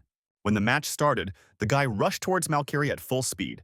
When Ruin was ready to fly up to the leader, he called for help from a combat defender. The defender rushed towards the hero, but he managed to jump back, and with the skill of fast movement rushed towards Malkiri. Everything happened so quickly that the leader didn't have time to really react. He swung his fist, but the hero caught it. In doing so, Malkiri did not take into account that the defender was at this time moving towards them, preparing to attack. The boy realized that he was finished when his own defender's spear was aimed at his head. But at that moment, Ruin jumped up and repelled the defender's attack, breaking through his armor. Finally, everything was over, and the summoned knight fell without having time to kill anyone. The hero prepared his signature flick and hit Malkiri on the forehead with it. With such a simple click, the leader flew back several meters and fell to the ground. The students of the academy could not hide their delight at this exciting spectacle and victory. At this time, the king was surprised. He was the only 8th class mage, but even he had never heard of such magic. The filthy king looked angrily at the sphere and wondered what Ruin Ardel was. The king asked the old man to tell him everything he knew about this guy. The leader said that he was a model student who should have given up but fought to the end. The king was dissatisfied with this answer and suggested that what would happen if he called Ruin and asked him directly himself. The king thought that he and no one else should stand at the pinnacle of magic, and he wanted to do everything to learn about this magic he had seen for the first time. A little later in the tavern, the guys were sitting happily at the table. They were eating and drinking various drinks. There was already a local coconut vanilla drink and a dragon's kiss on the table. Jason sat down at the table with Ruin and suggested that he try the kiss of a dragon from his homeland. But before the guys had time to drink, Malkiri also approached the table and stopped behind the guys. The hero looked at him angrily and did not understand what had brought him here. Did he really want to quarrel again? But Malkiri publicly apologized. He was sorry that all this time he looked down on the students of the academy. He admitted that there are many strong guys in this world, so for someone he is also weak. Some of the students even felt a bit awkward because Malkiri suddenly began to repent. As soon as he was about to leave, the hero called out to him and asked whether he said this because of a bet or because of real feelings. When Malkiri said that he wanted to ask for forgiveness himself and not because of the bet, Ruin extended his hand and thanked him. Thus, they shook hands and ended their feud. At some point, the guys started celebrating together. Hanging their arms over each other's shoulders, they drank the dragon's kiss. When Ruin opened his eyes in the morning, he saw 3 male faces leaning over him. The guys cheerfully told about how yesterday the hero, while drunk, almost cried his eyes out with gratitude for believing in him. They laughed because they couldn't even imagine that the seemingly perfect Ruin had such a side. As the hero walked down the corridor, Malkiri waved to him joyfully and asked if he had slept well. The hero immediately remembered that even yesterday they called each other brothers. The hero turned around and blushed, and Malkiri called him his friend and wished him a quick meeting. After that, Ruin was immediately called out by teacher ARDEL, and the boy thought that everyone already knew about yesterday. But the professor explained to him that someone wanted to see him, and the chief became wary because this man was dangerous. ARDEL told him that this man was the dirty King Theron, and the hero was unpleasantly surprised by this news. The professor explained that people who hide their true nature, like the dirty king, are dangerous. When Ruin returned to the room, he told the boys that the king himself was watching them, which meant that this was another reason for victory. Arrow ball is a game in which the ball is a living arrow that constantly flies across the field. 9 participants are divided into teams of forwards, defenders, and a goalkeeper, and those who score the most goals win. Despite the simple rules, the game required the development of complex strategies and tactics, when it was necessary to use protective spells, and when it was necessary to use crowd control magic. How to catch the ball arrow and direct it into the goal and so on, many aspects had to be taken into account. When the match started, the hero was already running on the offensive. The enemy team tried to use Ice Tree and Ice Spear to stop him, but the hero easily tore and smashed all the barriers and moved closer to the enemies.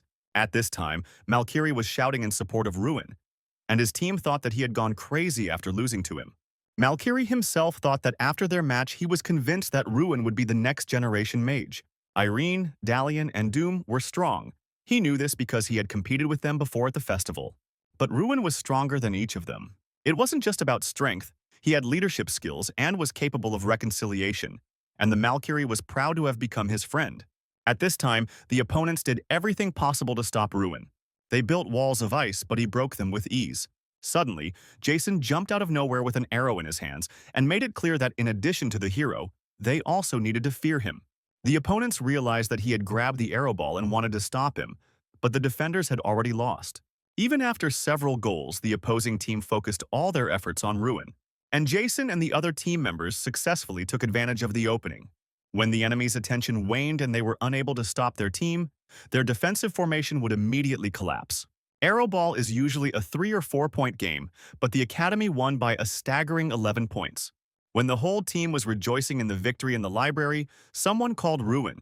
Professor ARDEL approached him and put his hand on his shoulder, saying that the meeting with the king would take place at 7 in the evening. Sometime later, Ruin met with the leader and together they headed to the king.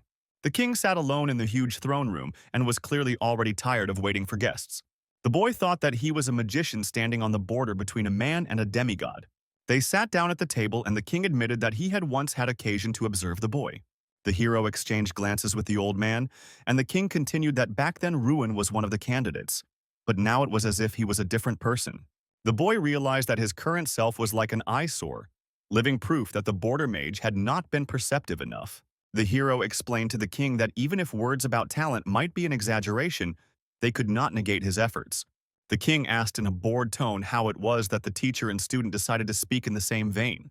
He concluded that the boy had studied the art of the body to overcome his disorder and become as strong as an ogre. Although it was possible that the reason was some artifact, he had never heard of an item with such an effect. The king said he would watch to see if his efforts would help him stand firm, even against the children he had chosen. Ruin stood up, smiled, and explained that he too was interested in how different he was from the children chosen by the king of magicians himself. A little later, when the king and the chief were sitting alone, he explained that there was no need to worry, and he was glad to have talented magicians.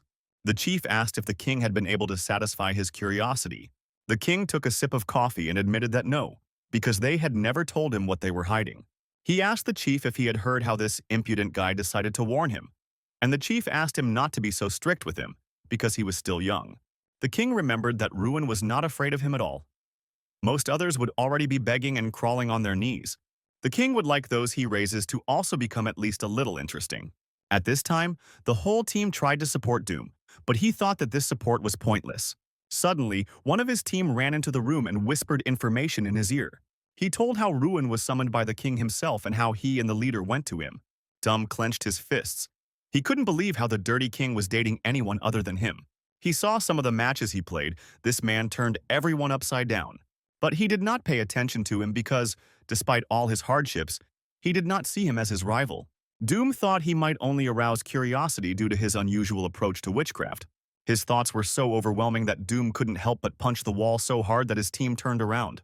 In a furious gaze, Doom decided that he could never forgive Ruin, because only he was worthy of the recognition of the King of Magicians, so the battle between them would be deadly. The hero entered the room where Doom was already waiting for him. Doom Priv was incredibly angry. He wanted to know what our hero was talking about with the Dirty King. Ruin didn't understand how the guy could wait for him all this time just for one question. But Doom did not calm down. He grabbed his sword. He needed to hear an answer. Ruin felt a murderous aura coming from the boy. He explained to him that they were not in a tournament now. How could he challenge him? Doom explained that since there was no other way, he would challenge him right now. The hero understood that he was definitely strong. He did not see any weakness in him. And this is considering that he didn't even hold back. Was he really going to draw his sword outside the competition area? But just when the fight was about to start, someone's voice called out to them and urged them to stop. It was Irene Prius, who appeared out of nowhere. She thought it was very interesting that they all ended up in the same place. The hero explained that nothing was planned, but he had already thought about how to introduce himself correctly. Doom didn't want to take part in this conversation any longer and simply left. And the hero asked Irene if he always behaved like this. She explained that this situation was more of an exception to the rule. Usually, it was impossible to get a word out of him. She revealed that Doom Prime loses his composure in situations involving Lord Theron. She wanted to point out that such individual meetings were completely out of character for the Dirty King. The girl asked the hero when they were one-on-one if he was seriously planning to fight, and the hero replied that he was not, because he did not want to be disqualified. He laughed and suggested that Doom Prime didn't really want to fight for real either. He was just trying to scare him. The hero compared Doom Prime to a wall, a thick wall that could not be broken through by a normal attack. However, the hero did not think at all that he would lose to him. No matter how thick the wall was, after a few blows it would have to fall. But this time, it was the girl who laughed and said that he really was a strange guy. Irene advised him to be careful, because Doom knows no mercy, and because of what happened today, he will not take his eyes off him. Meanwhile, in the Ignite Academy dorm, the hero tried to calm his friend down and said that everyone was working as hard as they could. Henkes approached the boys and said that they managed to take 4th place in the team competition without Ruin's help. In fact, it was akin to a miracle. He noted that it was sad that their winning streak had been interrupted, but they had shown everyone that they were no longer dragging themselves along at the bottom of the list. At this time, one of the students ran into the dorm and handed out coconut vanilla drinks to everyone. The hero understood that he had to continue to stay at the top. He was standing shoulder to shoulder with the competition leaders, so unless something existent happens, the next game is especially important. It was a battle of survival. a battle royale between representatives of 32 schools, starting from the top of a man-made island. The first place winner will receive 32 points, and the last one will receive 1 point. Points will be awarded, among other things, for the quality of the performance. Henkes was confident that Ruin would do well, but he still wondered if the hero shouldn't train like the others. Jason explained that other representatives are already in the process of forming alliances. In order to survive in the upcoming battle, it is allowed to create alliances. Dividing everyone into allies and enemies, as well as forming strong groups, is considered an effective tactic. A friend explained that everyone will move in groups and the hero will not be able to fight them alone. The first hero that came to mind was Iris, but there was no guarantee that she would team up with him. At the moment of Ruin's thought, the door opened and Seth appeared on the threshold, offering to unite with him. The hero knew that Seth was sincere and could trust him as a team member. They ran down the street together, needing to join up with another person as soon as possible. When they arrived at the building, they could already hear the disappointed conversations of other guys who couldn't get their hands on one person. It was Irene, and Seth couldn't believe that the hero was going to invite one of the strongest mages to his team. Sita asked what would happen if she refused him too, as she had refused everyone else. And the hero said that now was not the time to think about the bad. As soon as the door opened, Irene appeared in front of the hero, saying that she had been waiting for him all this time. She happily announced that they would begin the meeting right now by discussing the plan. The hero asked her if it was true that the largest alliance included 14 people. The girl answered positively, because the group gathered around Dalian Malkin from the Holy Magical School of Frelia. She said that he mainly uses holy magic and light magic. Seta admitted that they would definitely not be able to take them in numbers. As expected, his group would be the most annoying. The hero said that this was not the only problem, since there was also Doom Prime. The course of the competition would depend on his own actions. Sometime later on the ship, the professor explained about the protective equipment. He said that if its durability was exhausted, they would be automatically excluded from the competition and teleported off the island. Seta felt like they hadn't even started yet, but he was already on edge. Once the boys were dropped off on the island, he realized that they had to survive for 72 hours. The hero realized that, as he expected, Doom decided to act alone. The boys sailed on a boat to a nearby island, and Irene said that there was a safe zone there, and the barrier would decrease over time. So they had to hurry and get a good place before everyone else. All this time, Seth's stomach was growling very loudly. He wanted to buy some food and have a snack, and he regretted that they had not done this at the very beginning. Irene noted ironically that it was he who agreed that they should set traps first and then eat. Suddenly, there was an explosion, and all three of them noticed it. Seta realized that a battle was currently taking place somewhere, and the hero explained to him that it would now be their turn. He said that their victim was already here, and they saw an alien team moving along the path. One of the other team members said that they should have taken care of food later, as it was uncomfortable with such a heavy load. At the moment of these words, a sharp beam pierced their young man. They realized that it was an ambush, and at that moment Seth came out with his lightning and said that he had been waiting for them to appear.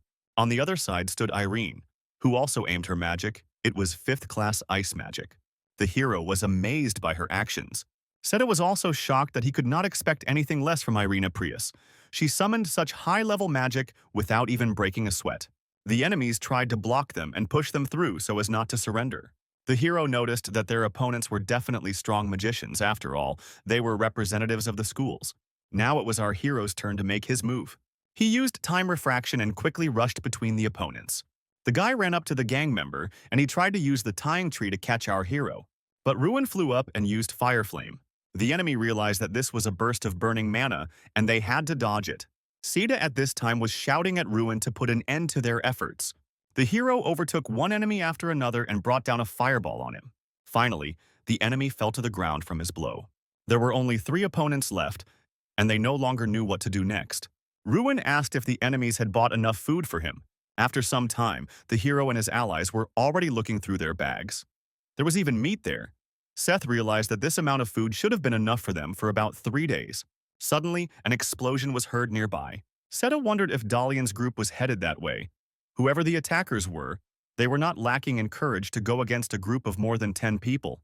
Irene Prius explained that it was Doom Prime, since there weren't many mages with that level of mana. Seta said that during the year they had not crossed paths, he had become much stronger.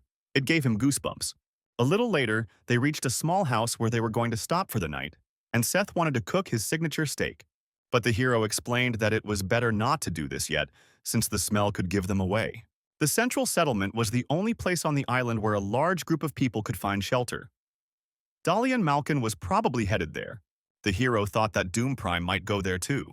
Irene explained that he could go there alone, even knowing that he would be facing the largest team. The hero explained to the girl that he would appear there because it was the best way to win alone. The conversation was about kill points, and this information surprised the girl very much. He was supposed to get points for every enemy he eliminated, a way of thinking that was very much in keeping with Doom Prime's spirit. The hero was simply thinking about what he would have done in his place. Besides, Doom Prime had no choice but to take the risk in order to somehow attract the attention of the Dirty King.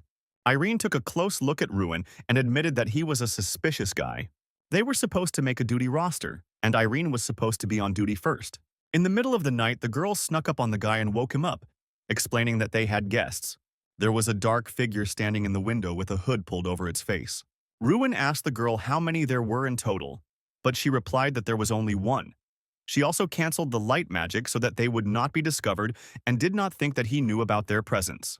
The hero informed that he was coming here and that Seth needed to be woken up. Ruin pretended to be right in front of the entrance, so that if anything happened, he could catch the evil one. Finally, the stranger stepped into the house, noticing nothing behind him. He saw only darkness in front of him. The hero deftly grabbed the stranger by the collar and threw him on the floor in front of him. He pinned his hands behind his back as Irene cast a light spell. It turned out to be a representative of the Columbus Academy, Callus. The young man apologized and said that he had not intended to break in. He was just looking for a place to rest, and if he had known they were inside, he would not have gone in. While the interrogation was going on, Seth looked out the window and our hero asked where the rest of his team members were. The young man sadly admitted that Doom Prime had eliminated them. At the start of the challenge, they moved forward boldly. As their alliance was quite large, they were going to ambush Malkin's group and earn themselves some kill points. And that's when Doom Prime showed up, targeting the group that had separated to search for food. Hearing the explosion, Dalian Malkin set his entire team on them. They desperately defended themselves but did not hold out. Only two, including him, were able to survive and escape. However, this was not the end. Right at that moment, Doom Prime appeared before them again. The young man told how he first started a fight with them. Then, when the battle gained momentum, he hid and waited for it to end. Ruin thought that he had analyzed the situation and acted in a way that was beneficial to him, and that was quite wise. Suddenly, the guy spoke again and wanted to ask them, which was quite impudent of him, if they could accept him into their team. Seda assumed that despite his fatigue, the boy thought like a strategist. However, the hero still didn't get off him and asked Callus how he was able to escape. If they were talking about Doom Prime, he would never leave him alone. There were several possible options. Either he was lying, or Doom Prime had deliberately spared him and was now hiding somewhere, observing the situation. The hero directed the player's gaze to Callus and realized that identification was impossible. Ruin realized that it wasn't Callus after all and swung his fist at him. It turned out to be just a puppet, and the hero said that they needed to leave right now. A little later, they were already walking along the path. Most likely, Callus was removed by the same person who created the puppet. Therefore, there is a high probability that all members of Callus's group were eliminated. Irene admitted that she had an idea who might have done it. She said that only Cherokee could do this. As one of the 11 chosen children, he was the best student of the Delphiniac Magical College, and also excelled in creating potions and puppets. The hero thought about it, and admitted that even now they were surrounded by enemies on all sides. Cherokee had found them with the help of a puppet, and he was sure that after that, other teams would also declare a hunt for them. The western part of the island would soon become inaccessible due to the narrowing of the barrier. The hero explained that they had to catch the opponents with the help of the opponents. Meanwhile, somewhere in an unfamiliar house, Cherokee said that the companions were hiding in the western part of the island, like rats.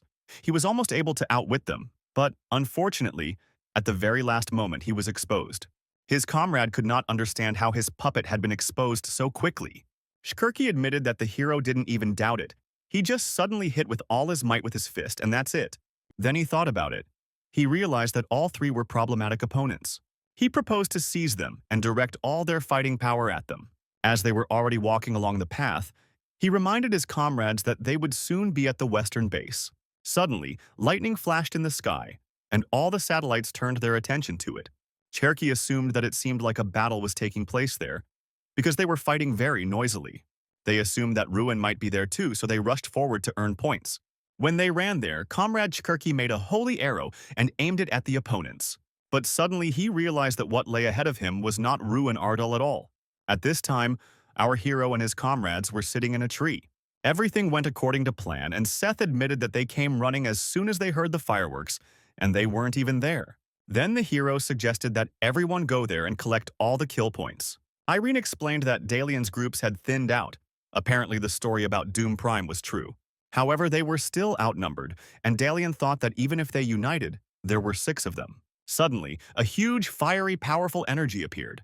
This powerful force burned one of Dalian's followers to the ground. It was Doom Prime who rushed forward through the hero and his allies. Irene realized that it seemed their temporary alliance had been replenished with the addition of Doom Prime. The hero thought that first he wanted to get rid of Dalian's group, and since all the survivors had gathered here, perhaps they would soon find out the outcome of the match. Dalian couldn't understand why he was attacking only them, and everyone was ordered to run to the base. The hero decided that it was time for them to make their move too. He used Time Warp and charged through his opponents. The next moment, he rushed to the ground and used Earthquake. Most young men simply fell into winter as a result of such a shock. He finally met Doom Prime face to face, and he promised to get rid of him with his own hands. At this time, in the organizer's room, the elder said that 10 finalists had already been determined. The Filthy King remembered that Ruin Arthel had promised to show that he was better than the 11 chosen children. The king didn't know if Doom Prime could defeat this villain. Sometime later, the heroes and their comrades settled at Base B, located near the center of the island. As a result of the last battle, only Dalian, Malkin, and Chkurky remained from the largest alliance. The group of survivors who had temporarily become their allies disappeared along with Doom Prime. The hero finally completed the repeat task, and he was glad that for the first time in a long time he managed to complete it. At this time, Irene came out of the house to him and asked if she had been training as a hero, and he replied that he had, since his whole body was itching. He told her that Seth had left her portion so she had to eat, and he would be coming soon too. The girl tried the steak after sitting down at the table and was surprised at how deliciously Seth had cooked it. The hero admitted that Seth turned out to be a surprisingly good cook. The girl, in turn, apologized for going to bed without saying anything, and the hero said that there was no need to apologize because she was tired after being on duty. After they had poured tea, Irene asked Ruin what he planned to do after graduation. The guy didn't understand why she was interested, and the girl said that it was just curiosity, since his approach seemed extremely unique. Once the mages who compete here enter society, they begin to live in symbiosis. They can join a knightly order in their homeland, defend the country as a member of the Empire's army, become a servant of the Mage Tower, or join a special group to earn money. All this was the so-called standard paths. The hero admitted that, to be honest, he had no idea yet what he wanted to become. He told how until this year he was the worst student and could not waste time thinking about the future. Ruin breathed a sigh of relief and believed that after this competition and his return to the academy, he would definitely have a couple of ideas. But he, in turn, was interested in what the girl wanted to become, and she said that she was never sure what kind of magician she should become. She always acted as those around her said. She explained that she would like to fight Doom Prime first. The hero understood that for Irene, the Prius, who had always been in second place, had become a mountain that had to be climbed. Ruin respected Irene for her ambition. After all, everyone had problems that needed to be solved, and Irene thanked him for that. A little while later, the 3 of them were looking out the window, and Irene said that the barrier was narrowing faster and faster. They needed to leave this place within an hour. Seta explained, looking at the map, that in that case the only safe base for the night would be Base A in the central settlement. The hero explained that they must not forget that Doom Prime could be waiting for them there. The hero thought about not attracting attention because now everyone was on guard, but he had one thought. He said that there weren't many people left, and at this stage, even going up 1 rank would give them a lot of points. Moreover, since they had already attracted the attention of their opponents this morning, there was a high probability that most would not react to every rustle. The hero explained that this was a great chance to get Doom Prime. He said that Dalian and Chkurky had lost members of their team today. The remaining survivors and the weakest of all would hide. But Doom Prime would definitely show up because he was confident in his abilities. Besides, if they ignore it, they will find themselves in a difficult situation. Irene didn't know where to look for him, and the hero asked to provide it to him, since he would lead Doom straight to them. Sometime later at night, the hero was already running away. He explained to his bear on his shoulder that if there were 3 of them, then they were survivors, and if there were 2, Then Dalian and Chikirki were there. Finally, he found Doom Prime on the map and ran up to his door. He called out to his opponent and told him to come out into the street quickly. Finally, an angry Doom appeared on the threshold, his eyes red from lack of sleep. The hero explained to him that they needed to go somewhere. Sometime later, they, together with Ruin, approached Seth and Irene. The hero explained that it was he who brought him here. Ruin told Doom that his opponent would not be him, but Miss Irene Prius. Doom turned to the girl and said that he did not think that she was his enemy. He explained that if she was eliminated now, the Filthy King would be disappointed, and that she should have held out a little longer to increase her rank. She said that this was not her goal in this competition. Her main goal was to win against him. The hero remembered that the girl was strong, but always took second place. He once heard that she was terribly worried about always losing to first-place Doom Prime. He remembered her words in the bookstore, how she said that it was for her individual assignment, and she couldn't let him in on the details when she took the book. Recently, she also said that she felt that after the battle, she would understand what kind of mage she wanted to become. The hero believed in her victory, and she used the magic of the blizzard. Doom Prime at this time was even more enraged and stronger than usual. Seta asked Ruin if it was okay for them to just stand there and watch her. Doom Prime used a massive amount of intense fire energy and directed it straight at Irene. The girl realized with fear that she could not dodge and froze in one place. But a hero came to her aid and repelled Doom Prime's attack. He explained that he had promised to let her fight him, but they had not agreed that he would eliminate her. The hero said that for the sake of victory, he could not lose his precious comrade. Ruin asked Doom Prime to allow him to join the fight. The guy just looked at the hero arrogantly and asked if he wanted to fight alone, or with that small fish. The hero explained that he had only taken permission on himself. It was somehow not cool for two to go against one person. Ruin learned how to fight against the enemy with a sword from Sir Golter. So if he was careful and watched Doom Prime's feet, everything would be fine. But at that moment, his enemy rushed at him with his sword. The hero noticed the movement of his legs and dodged in time. However, the next moment, Doom Prime used fire magic and directed it straight towards the hero. He explained that he was not a knight but a magician, and the hero cringed in pain.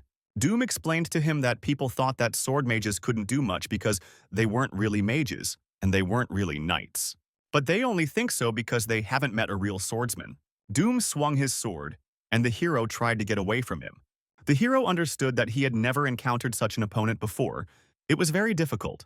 All the times before, during battles with mages, he attacked at their moment of weakness, when they were calling on their spells. But Doom Prime compensated for this shortcoming with his sword. In addition, it left a deep cut on our hero's leg, which was called a mark of radiance. Doom explained that his wound would ache with every movement, and at some point, like Irene Prius, he would not be able to move a finger. Finally, Doom Prime decided to end it and used additional powerful magic, which caused wings to grow behind his back. Seta, along with Irene and our hero, were amazed by this because it was 5th-class natural magic, the wings of a titan. These wings simply blew away everything in their path, and the girl had to hold onto the ground so as not to fly away. The hero at this time hid behind a stone, he thought. What should be expected from a man who won the magic festival every year? He was indeed strong, and the hero bandaged his leg wound in order to somehow move. At that moment, he noticed a ring that he had bought in the bookstore he was in. When Doom Prime finished, he explained that he expected at least something from Ruin, but was completely disappointed. The hero came out to meet him, and acknowledged how strong he was, so much so that for a moment it seemed to him as if there was an insurmountable wall in front of him. Doom Prime asked Ruin if he was giving up, and he replied that he could not do so. He said that, in fact, many people believe in him. It was precisely because of this that I wanted to destroy the enemy even more. Doom Prime thought the boy was out of his mind and decided to teach him a lesson so that he wouldn't dare open his mouth again. But the hero at that very moment used the ogre's rage. He ordered Doom Prime to watch his chin.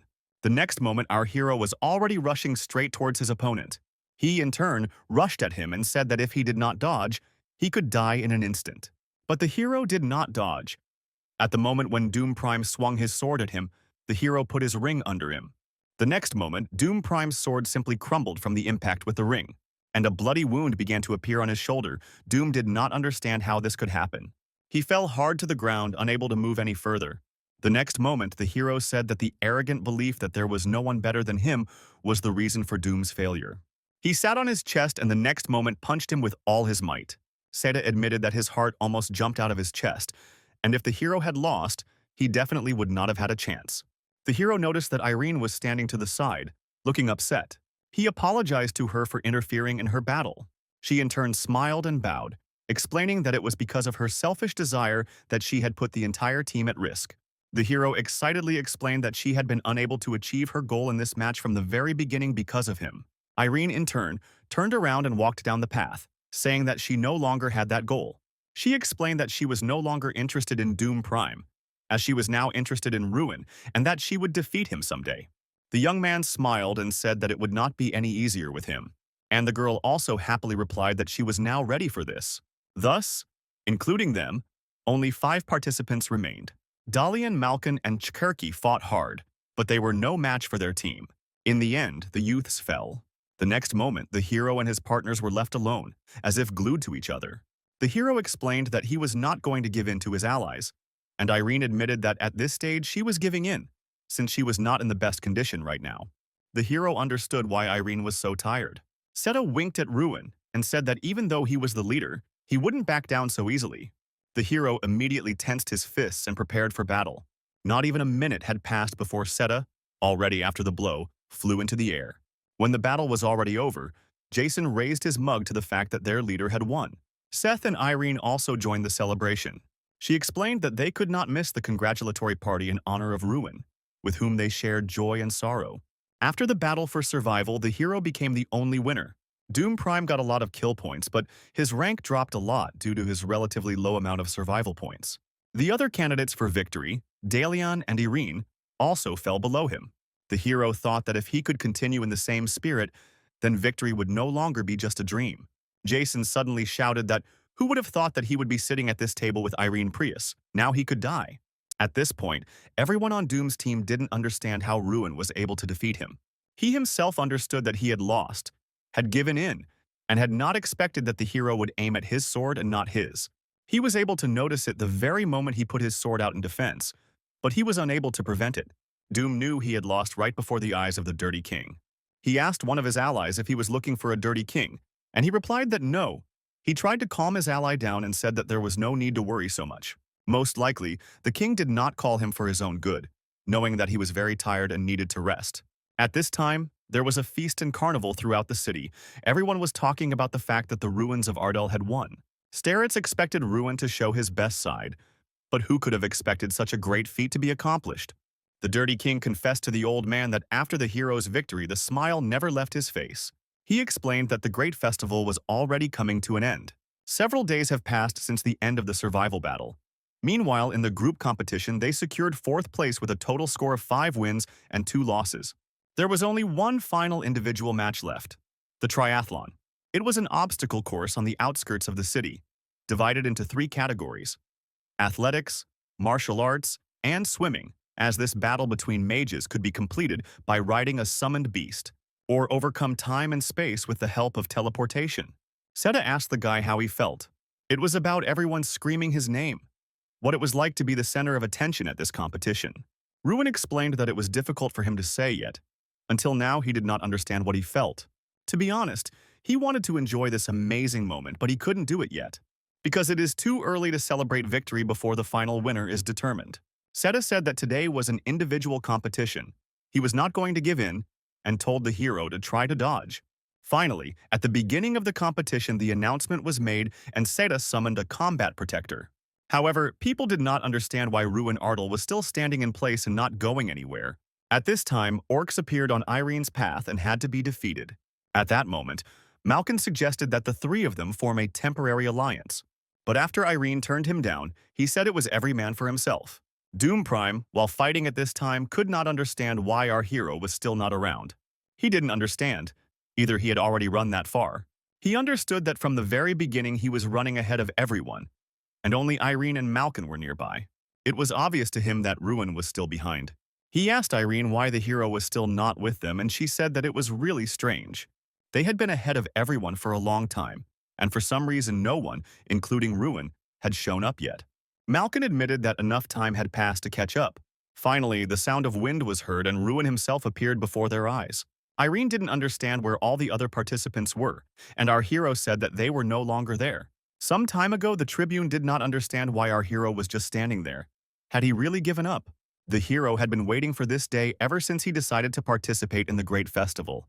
And as someone who had trained his endurance for more than half a year, he was more than confident in this match.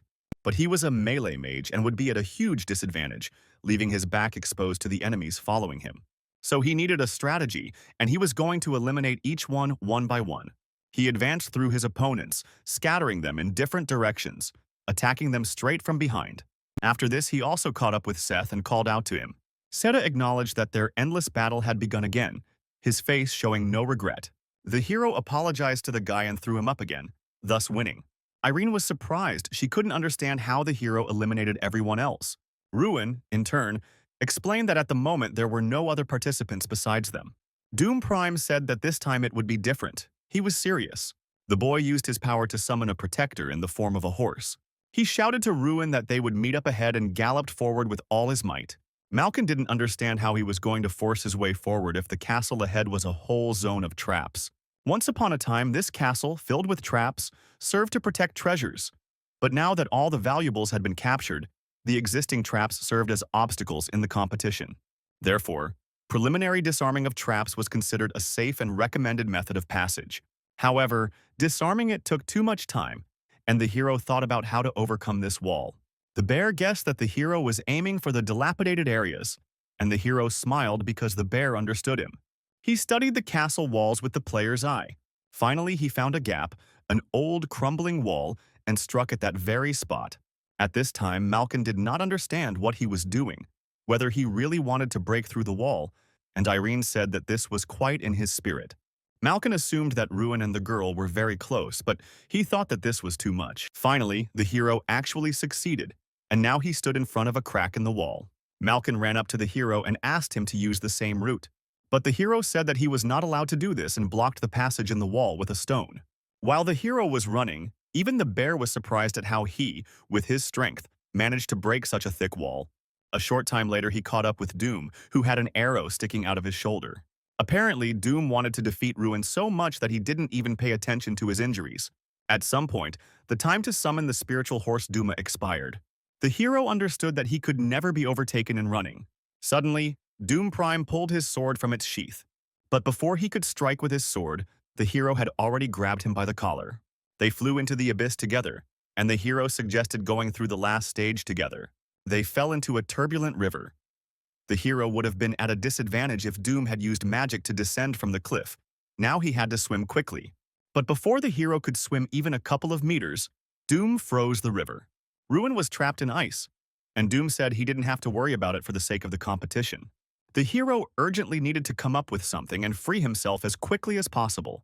Finally, he melted the river with flame and rushed after Doom. The villain understood that they would soon arrive at the Alton Stadium. There were no obstacles left on the way, so the hero had no choice but to run. He jumped up and rushed straight at Doom Prime, deciding to have a rematch. Doom knew that in his current state he simply could not fight any longer. People in the stands did not understand who had won, since the entire area on the screen was simply filled with smoke. Finally, a ghostly horse appeared from the gate into the arena. No one in the stands understood why only the horse ran out and what happened to the magicians. At this time, Ruin was telling Doom that he seemed to have overdone it while going through the trap area, and his movements were somewhat clumsy. He asked the villain if he was the one who said that one shouldn't think about such things in the context of the competition. Finally, he left Doom Prime behind and stepped onto the platform. In the end, he won 2 awards in the survival battle and triathlon, won the individual competition, and ultimately took first place. And that was how the great festival ended for him. Many shouted the hero's name and began to call him the next generation magician instead of failure. Words to him, who had been suffering for 6 years, locked in a dark cave of isolation. The hero understood that he had done a great job. These encouraging cries were a reward for his hard work. He thanked everyone present for their attention and himself for the victory. Sometime later, they watched as many carriages drove towards the castle. They were all chosen nobles, and the hero heard that not all of them were invited. They were all here to see Ruin. At this time, Ruin was thinking how bored he was, and how he wanted to return to the academy as soon as possible. At that moment, Irene came up to him and noticed how strange it all was. She meant people, and the strange thing was that they didn't even try to talk to the hero. Ruin explained that he must have appeared smug in their eyes because he showed up to the banquet dressed without enthusiasm. The girl admitted that this was not out of the question, but based on what she had heard, this was not the only reason, and this surprised the hero. She explained that it would be an exaggeration to say that most of the nobles had come here to meet him. But even though he looked smug, how come no one even tried to communicate with him? She said there were rumors that someone had staked a claim on it. He was a man so powerful that no nobleman would even think of speaking to him. As soon as the hero wanted to know who it could be, the servant shouted out that the evening banquet was about to begin. The dinner with the dirty king was replete with dishes, as if it had been prepared for the emperor's meal. In fact, everyone at this dinner would like to avoid it. It seemed to the hero that only the dirty king would be present, but he did not understand why 2 whole places were allocated as honorary. At that moment, the dirty king himself entered the hall. All the boys bowed down to greet him. The next moment, another young man in a hat came after the king. The hero did not understand what kind of person he was and how he ended up there. Suddenly, it was announced that it was the crown prince and everyone bowed their heads. Meanwhile, the atmosphere at the table became even more uncomfortable due to the presence of the crown prince in this room. The filthy king said at this time that none of the chosen 11 could defeat Ruin even once. Was the gap in skills really that huge? He admitted that he was disappointed and even embarrassed to call them his children. Doom bowed his head and mumbled that he would never dare show his bad side again. But the king admitted that second place was nothing more than an illusion created by incompetent people. Ruin was very uncomfortable at this time. It was as if this banquet was organized in order to slap the 11 chosen children, and he was used as an excuse. But the dirty king wasn't the only one who had the hero on edge. There was another man who had been burning a hole in him with his gaze for a long time now. It was Prince Shomerton Raynak. Even with the disadvantage of being the third son, using his bright mind and outstanding political acumen, he successfully pushed his brothers to the edge of the empire, thus becoming the sole crown prince. He was a man who possessed the art of speech and fighting skills close to perfection. The hero thought that the powerful man that Irene spoke of might be the crown prince.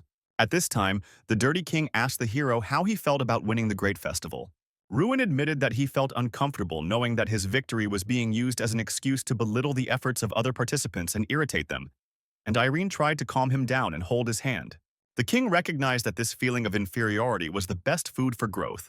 Ruin did not hide the fact that he saw this as only an attempt to stir up hostility towards him. He suggested that these were completely different approaches. He also said that he was not from some small stream, but his homeland was ARDEL, a small but beautiful country, and the Ignet Academy, where he studied, should not be belittled by calling it a small stream. At the moment of Ruin's words, the prince burst out laughing. He admitted that Ruin was a real pain in the ass, and he could also snap at his godfather. The prince admitted that he would burst out laughing if he did not understand where such a funny guy came from. He thought he came from a small stream, but he said he came from a small but beautiful country called ARDEL. At this time, Irene asked the hero if he was going to do something like that again. The king praised it as an excellent victory speech, but since he had already heard a similar story from the head of his academy, it would not change his mind. However, he admitted that his words sounded fresher than the director's, so he was looking forward to what the future would bring him. The banquet was declared over for today, and the prince invited the hero to have a cup of tea with him. After some time, the hero was already sitting in the prince's room and did not understand why he had called him here. The crown prince offered Ruin to work for him, and in this matter he also did not want to take no for an answer. He wanted to give him a month to complete all the urgent matters. He would also have to think about naturalization, because it would not be appropriate for the crown prince's closest ally to be a foreigner. The hero didn't understand, because the empire already had countless great magicians, including Doom Prime.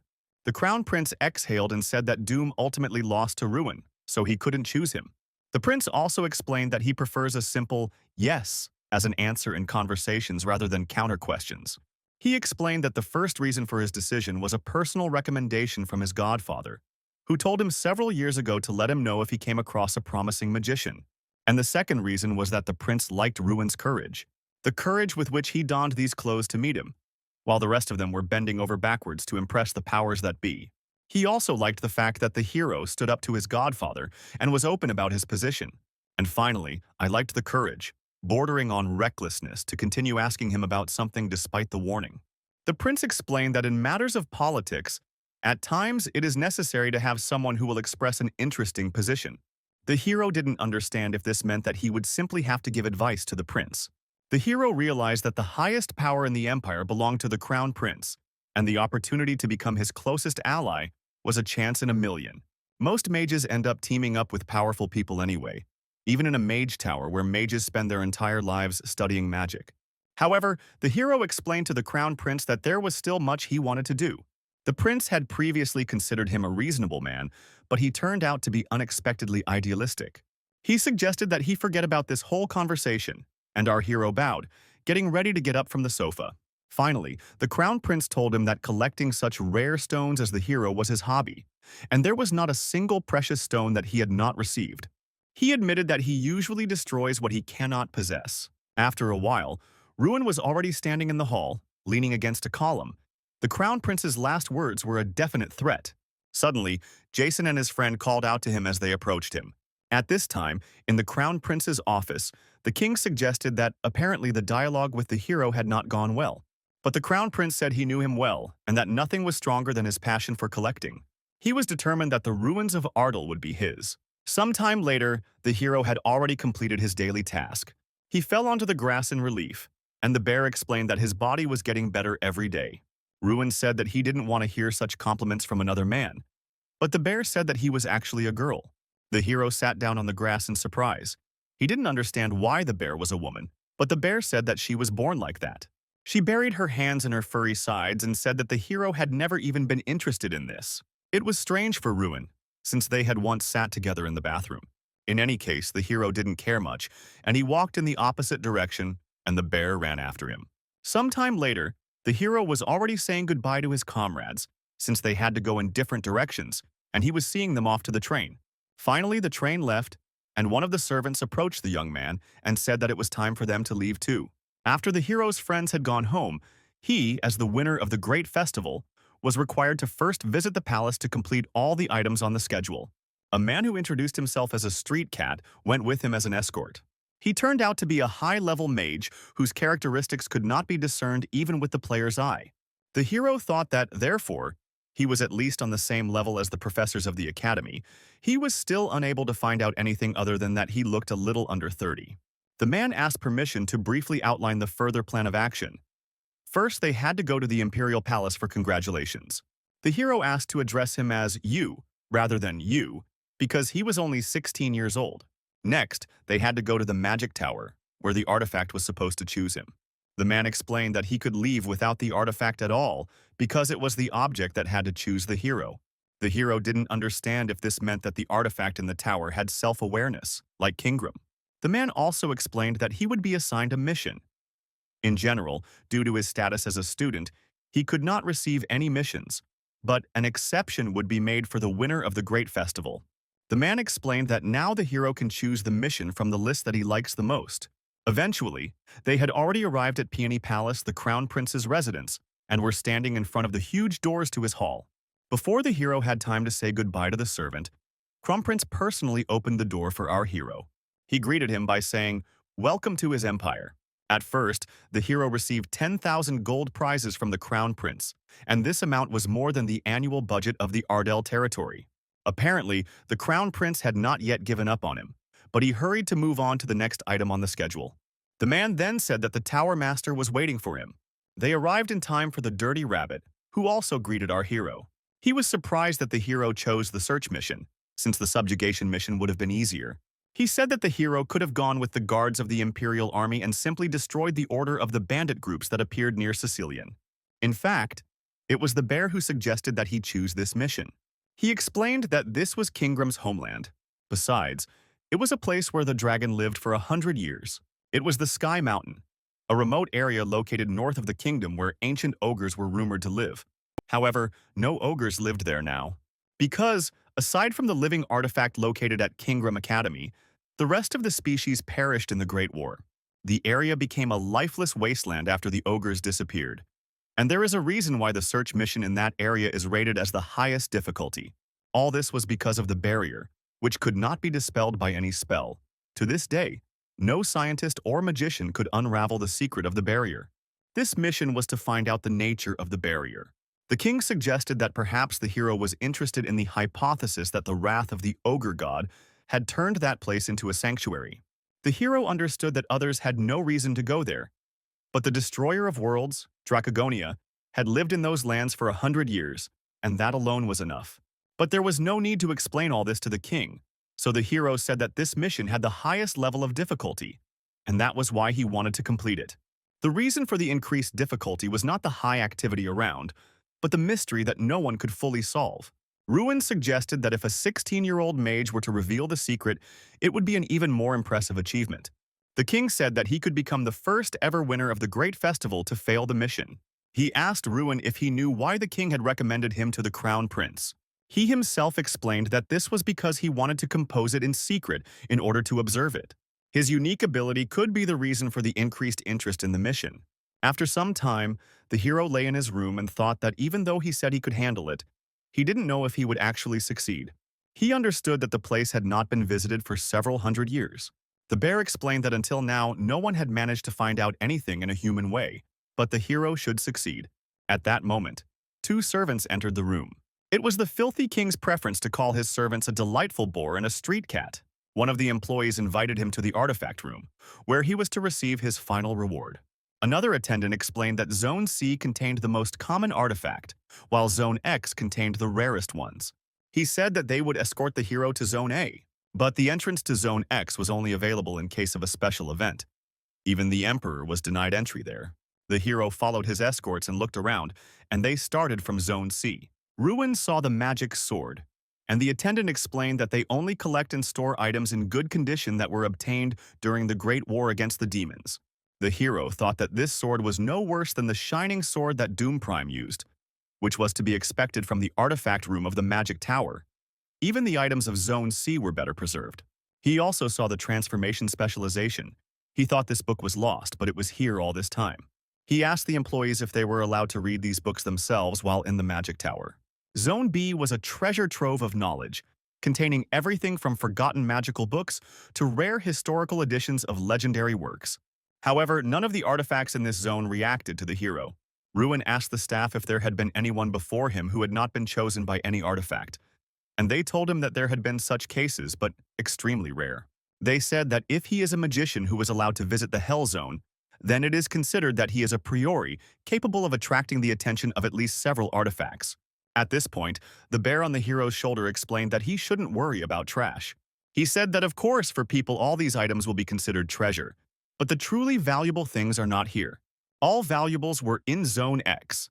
The bear thought that there must most likely be at least one artifact created by a dragon, as it emanated the unique pungent aroma of a dragon that had never washed its scales.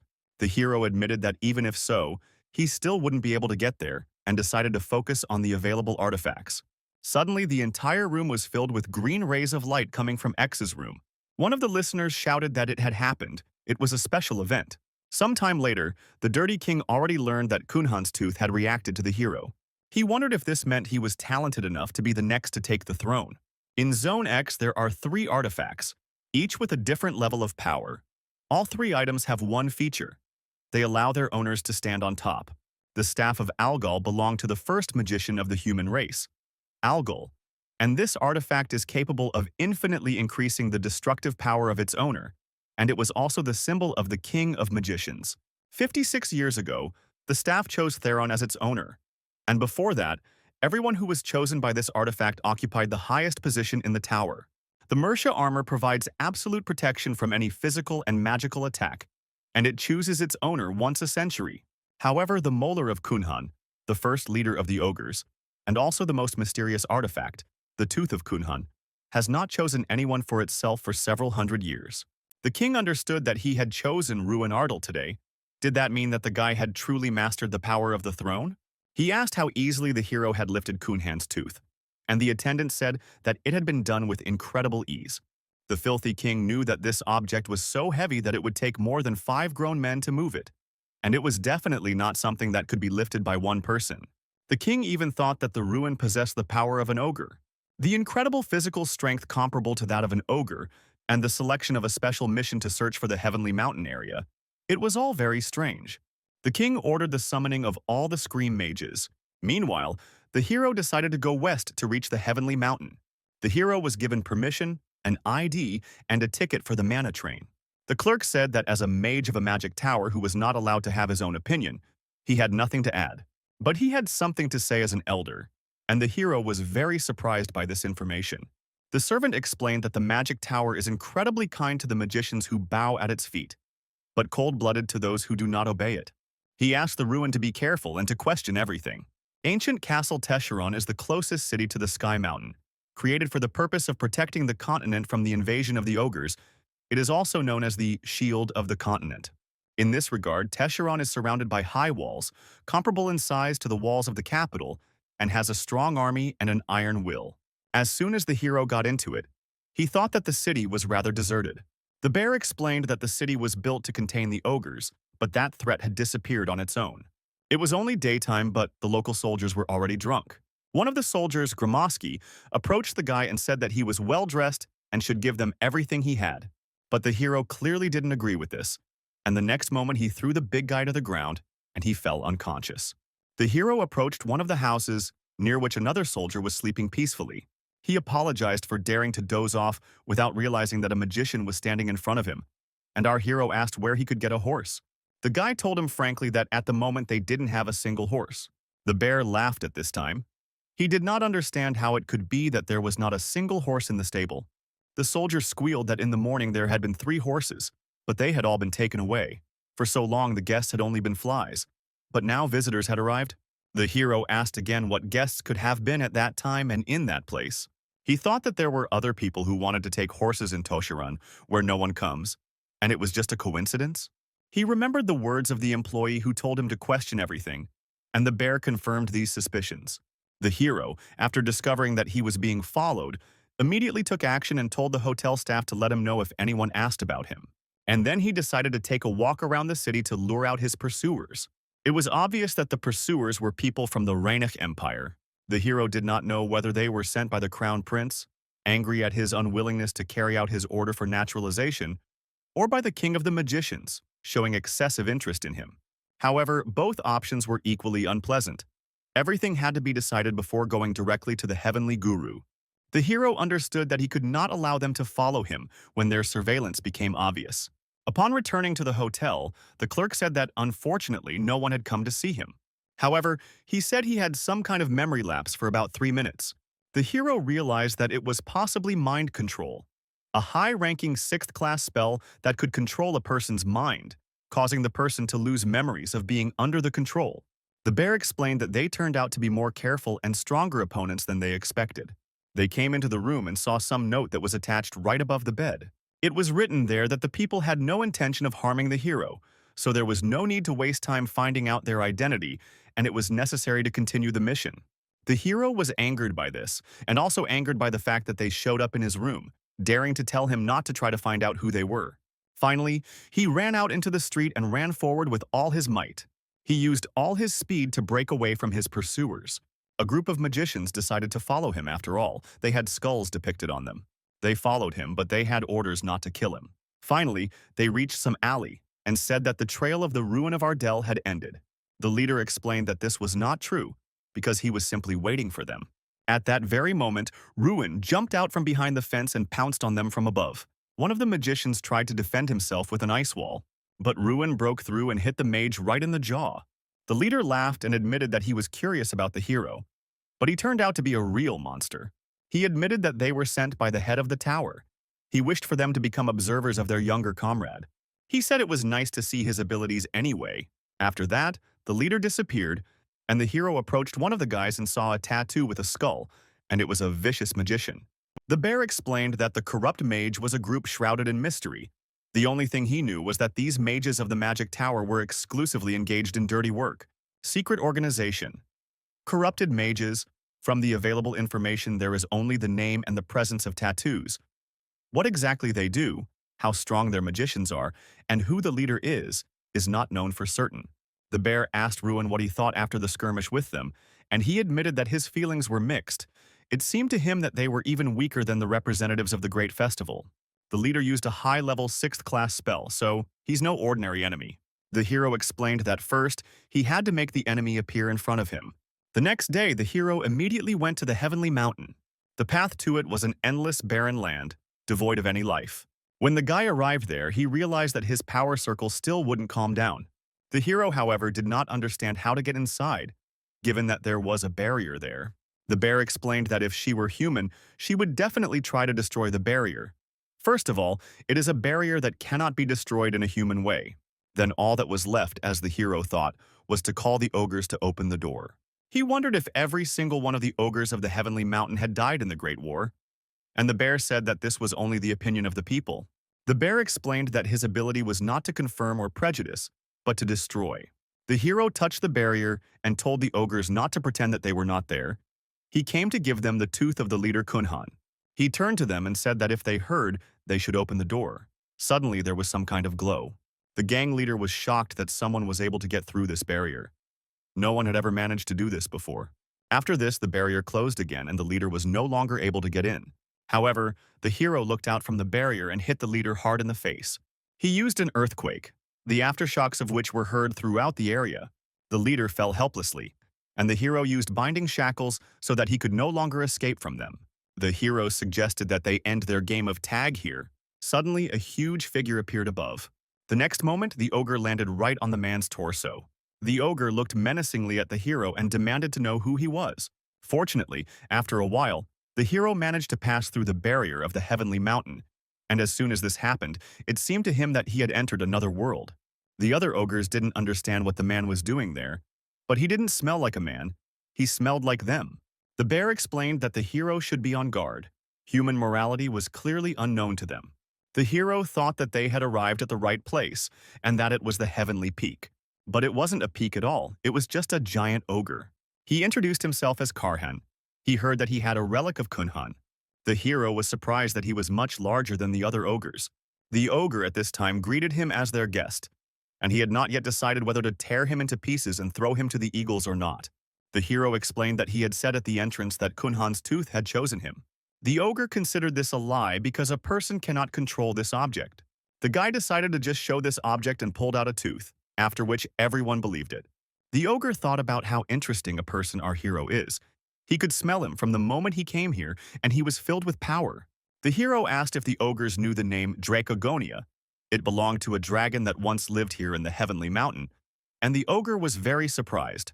He didn't understand how the hero knew his name, but he said that he heard it from Kingram. Ogre was even more surprised that Kingram was still alive. Ruin explained that Kingram is alive as an artifact in his academy. He is one of their professors, so to speak. The hero asked again if he was interested in knowing who he was, and he said that he was a friend of Kingram, the former leader of the Heavenly Mountain, the man who was chosen by Kunhan's tooth, and the one who inherited the power of the world destroyer Drak. Ruin wondered if even knowing all this, they still intended to send him to be eaten by the eagles. The ogre smiled and said that they no longer had such intentions, and they welcomed him with all their warmth. However, the next moment the hero found himself in some kind of pit, sitting behind a stone. He was surrounded by ogres, and the bear said that ogres go through a rite of passage when they come here. They could only prove their worth through arm wrestling, and Omirakan's son Omarish came out to him. The hero shuddered. He thought that his opponent was this giant. That is, it seemed that something was wrong here. All the ogres were shouting for Omarish to crush this man. The hero asked the bear if he would send him to be fed to the eagles if he lost. The bear replied that he didn't know. Ruin was indeed intimidated by his huge frame, but he didn't go for it blindly. A match between an ordinary man and an ogre sounded even more ridiculous, but thanks to the artifact, he also possessed extraordinary physical strength, and ever since he got his hands on Kunhan's tooth, his strength has grown by 1,000. The ogre said that he didn't think the hero was an ordinary person, but his hand did feel different. The hero spoke up so that the ogre could try to defeat him once and for all. But as soon as the start of the match was announced, the hero became so tense that his clothes began to tear. It was his last attempt, and he used the ogre's fury to defeat him. But the next moment the ogre put his hand on the stone and the hero lost. He did not understand how it happened, that his strength was not enough for him to win. He didn't understand how he lost, even though he had put all his effort into it. And that meant that now he was going to be sent to be eaten. The ogre leaned over him and ordered him to get up. He had held out for so long against Omarish, the best warrior of the Heavenly Mountain, and recognized him as a truly incredible man. The bear congratulated our hero and said that he had managed to win the respect of the Ugrians. Ruin concluded that during the fight it took 17 years to defeat Omarish, and he would do it all in a month. At the end of the arm wrestling match, a large banquet was held at Malaya Vershina. The hero did not understand why the local ogres lived, having locked themselves in this shelter. He had a feeling that he was going to have to face something more important than the mission. One of the ogres approached the hero and asked what he was going to make from the tooth of their first chieftain, and the hero asked what could be made from it at all. The ogre replied that he could make a weapon that would only be suitable for a human. The hero still didn't understand how to use this artifact. Now, Algalia's staff and Morsha's armor had a clear use. The hero thought that he had brought it with him without knowing how to use it, and that this unexpected offer would only be beneficial. The ogre explained that the chieftain's tooth was quite hard and heavy, so not everyone could make something out of it. But for him, Omarush, who processed iron, it was possible. The hero explained that in human language this is called a blacksmith. Omarush asked if Ruin had any specific weapon in mind. Half a month has passed since his arrival at the Heavenly Mountain. One of the ogres shouted that it went there. During this time, the hero helped the ogres hunt. He also did exercises that he couldn't do before. However, there was something that took up most of his day. 15 matches and 15 losses. That was the result of his arm wrestling matches with Omarush. The bear tried to cheer up his owner because he was gradually getting better. The ogre explained that the man had begun to use all his strength and wasted less and less of it. The hero thanked him and said that he was slowly beginning to understand the essence of it. Thanks to Omarush's advice, he gradually figured out how to use his power properly. Ruin admitted that he must defeat Omarush before he could leave this place. A few days later, he was finally able to defeat him. The hero had 17 matches, 16 of which were losses and 1 victory. The hero was shocked by this and was glad that he was able to defeat the ogre. The ogre admitted that the man had surprised him many times, and the hero confessed that it was the first time the ogre had called him by name. Omarush said that he was finally ready and invited him to come with him. He honestly admitted that he had already made the weapon a long time ago and was simply waiting for the right moment to hand it over. He waited for the day when the hero would defeat him, and until that moment he had no intention of giving him up. The hero thought with a smile that he had almost been robbed in broad daylight. The ogre extended his hand to the hero and said that they were now his. These were the Kunhan tooth gloves, which increased strength by 2,000. A gauntlet-shaped artifact created by splitting Kunhan's tooth into 10 pieces and attaching them to gauntlets. It is the ideal weapon form for a mage like the hero. Omarush admitted that he had tailored the uniform perfectly for the hero and asked how he liked his work. It was incredible to Ruin, but he felt much stronger, with an increase of 2,000 in strength. Finally, he asked Omarush to gather all the heavenly warriors of the mountain. The ogres whispered among themselves and said that the man was going to defeat 100 ogres at once, alone. From the ogre's point of view, such a proposal sounded impudent, but the atmosphere was pleasant. The bear admitted that it brought back memories of old shadows, and Draco liked to do that too. But of course, after 30 years of staying here, he could only defeat 17 ogres in a row, so the hero was more of an exception than the rule. If yesterday's hero were here, the guy would agree that all this was impossible. However, with the feeling he got from putting on these gloves, he felt like he would never lose. As soon as the fight began, he easily took down one of the ogres. Finally, it was time to say goodbye. The ogres acknowledged that the hero had given them great memories and they thanked him for that. He extended his hand to one of the Ugrians, and the latter did not understand whether he wanted to arm wrestle again or not. The hero explained that this is called a handshake. He said it was a human way of greeting each other. It was one way of saying, "See you later." At this time, the dirty king in the tower called one of the servants to him and asked if there was any news. He didn't understand how there was still no news about the Scream Mages. Enough time had passed since the return of 2 mages with serious wounds. Even the tracking team he sent after them reported that they had not sensed any signs of human presence near the Heavenly Mountain. Suddenly, another employee burst into the room and explained that Ruin ARDEL had recently arrived in Rivadane. The king ordered that he be summoned to him immediately. When the hero arrived at the king's office, he said that he had failed the mission. When he reached the Heavenly Mountain, he realized that this task was beyond his capabilities. He admitted that the barrier was so strong that it was impossible to pass through it. But the king said that he was not a very skilled liar. He said to be honest with him. He found out that he was chosen by Kunhan's tooth, and the mission that the hero chose was to find the homeland of the ogres. It was a great coincidence, and the king was simply afraid that the hero would become a magician who would oppose the tower. The hero assumed that everyone who goes against the will of the king of magicians becomes an enemy of the tower. The dirty king suggested that he stop his empty talk and get to the point. He asked what the hero had seen on the Heavenly Mountain. He was interested in whether the first Ugrians were still alive. The king said that he did not need an obvious lie, especially since he could spell into his memories if he wanted. But the hero said that the great king of magicians would definitely not stoop to such a thing. The king asked if the hero dared to challenge him. He was clearly angry. However, everything went as well as possible. The hero thought that he played on the pride of the king of magicians, and fortunately, it worked, although he would not have resorted to such extreme methods as magic. If the dirty king had been even a little reckless, the hero would have been caught red-handed, and the very thought of such an outcome was terrifying. However, this was not the end, because the artifact of Zone X chose him, and they both knew what the owner of the throne meant. Although it was not stated out loud, the king of magicians will continue to keep a close eye on the hero. After some time, Ruin was already congratulated on his victory at the great festival. Jason came into the hero's room with a whole box of letters. The hero was horrified by how many of them there were. But Jason opened the closet and another whole pile of envelopes fell out. Ruin read that there were even letters from princes to him as a brilliant magician and a true patriot of the kingdom. Jason admitted that it was purely a formality and was used not for those who were already close, but for those they wanted to get closer to. The guy asked Ruin what he wanted to do during the holidays, and he said that he planned to spend them differently than usual. It had been 5 years since he had last been to his homeland, and until last year he had always stayed in the dorm even during the holidays. He didn't have the courage to look his people in the eye. He wasn't sure he could smile and answer their questions about how the training was going. But now he could proudly appear before them. He was finally able to see his family. The townspeople were shocked to see the young gentleman in front of them. A lot of people ran to him at once, and he apologized for being absent for so long.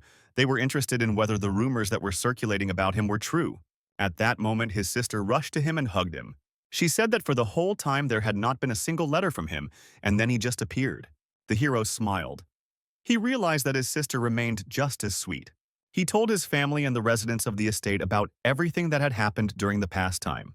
His sister was ready to cry from what her brother went through during this time. His uncle was surprised that he won such a large-scale competition and even met the crown prince of the empire in person. The hero knew that 2 months had already passed since then, but for their remote estate, this news was new. Father now understood why the ruling family sent such letters, not to mention messages from noble families. Uncle said that the hero needed to know something else. The father did not want to talk about it, but the hero insisted that he should know all the information so as not to learn it from someone else and be disappointed. As my father had already mentioned, a great many letters arrived at their estate, many of them offering substantial monetary grants for their territory under the pretext of respect for him, and some of the authors of the letters even offered the hero high positions. But there was a small nuance. Pilkos Monzo, he used the hero as a lever of pressure on the ARDEL family, threatening to destroy it.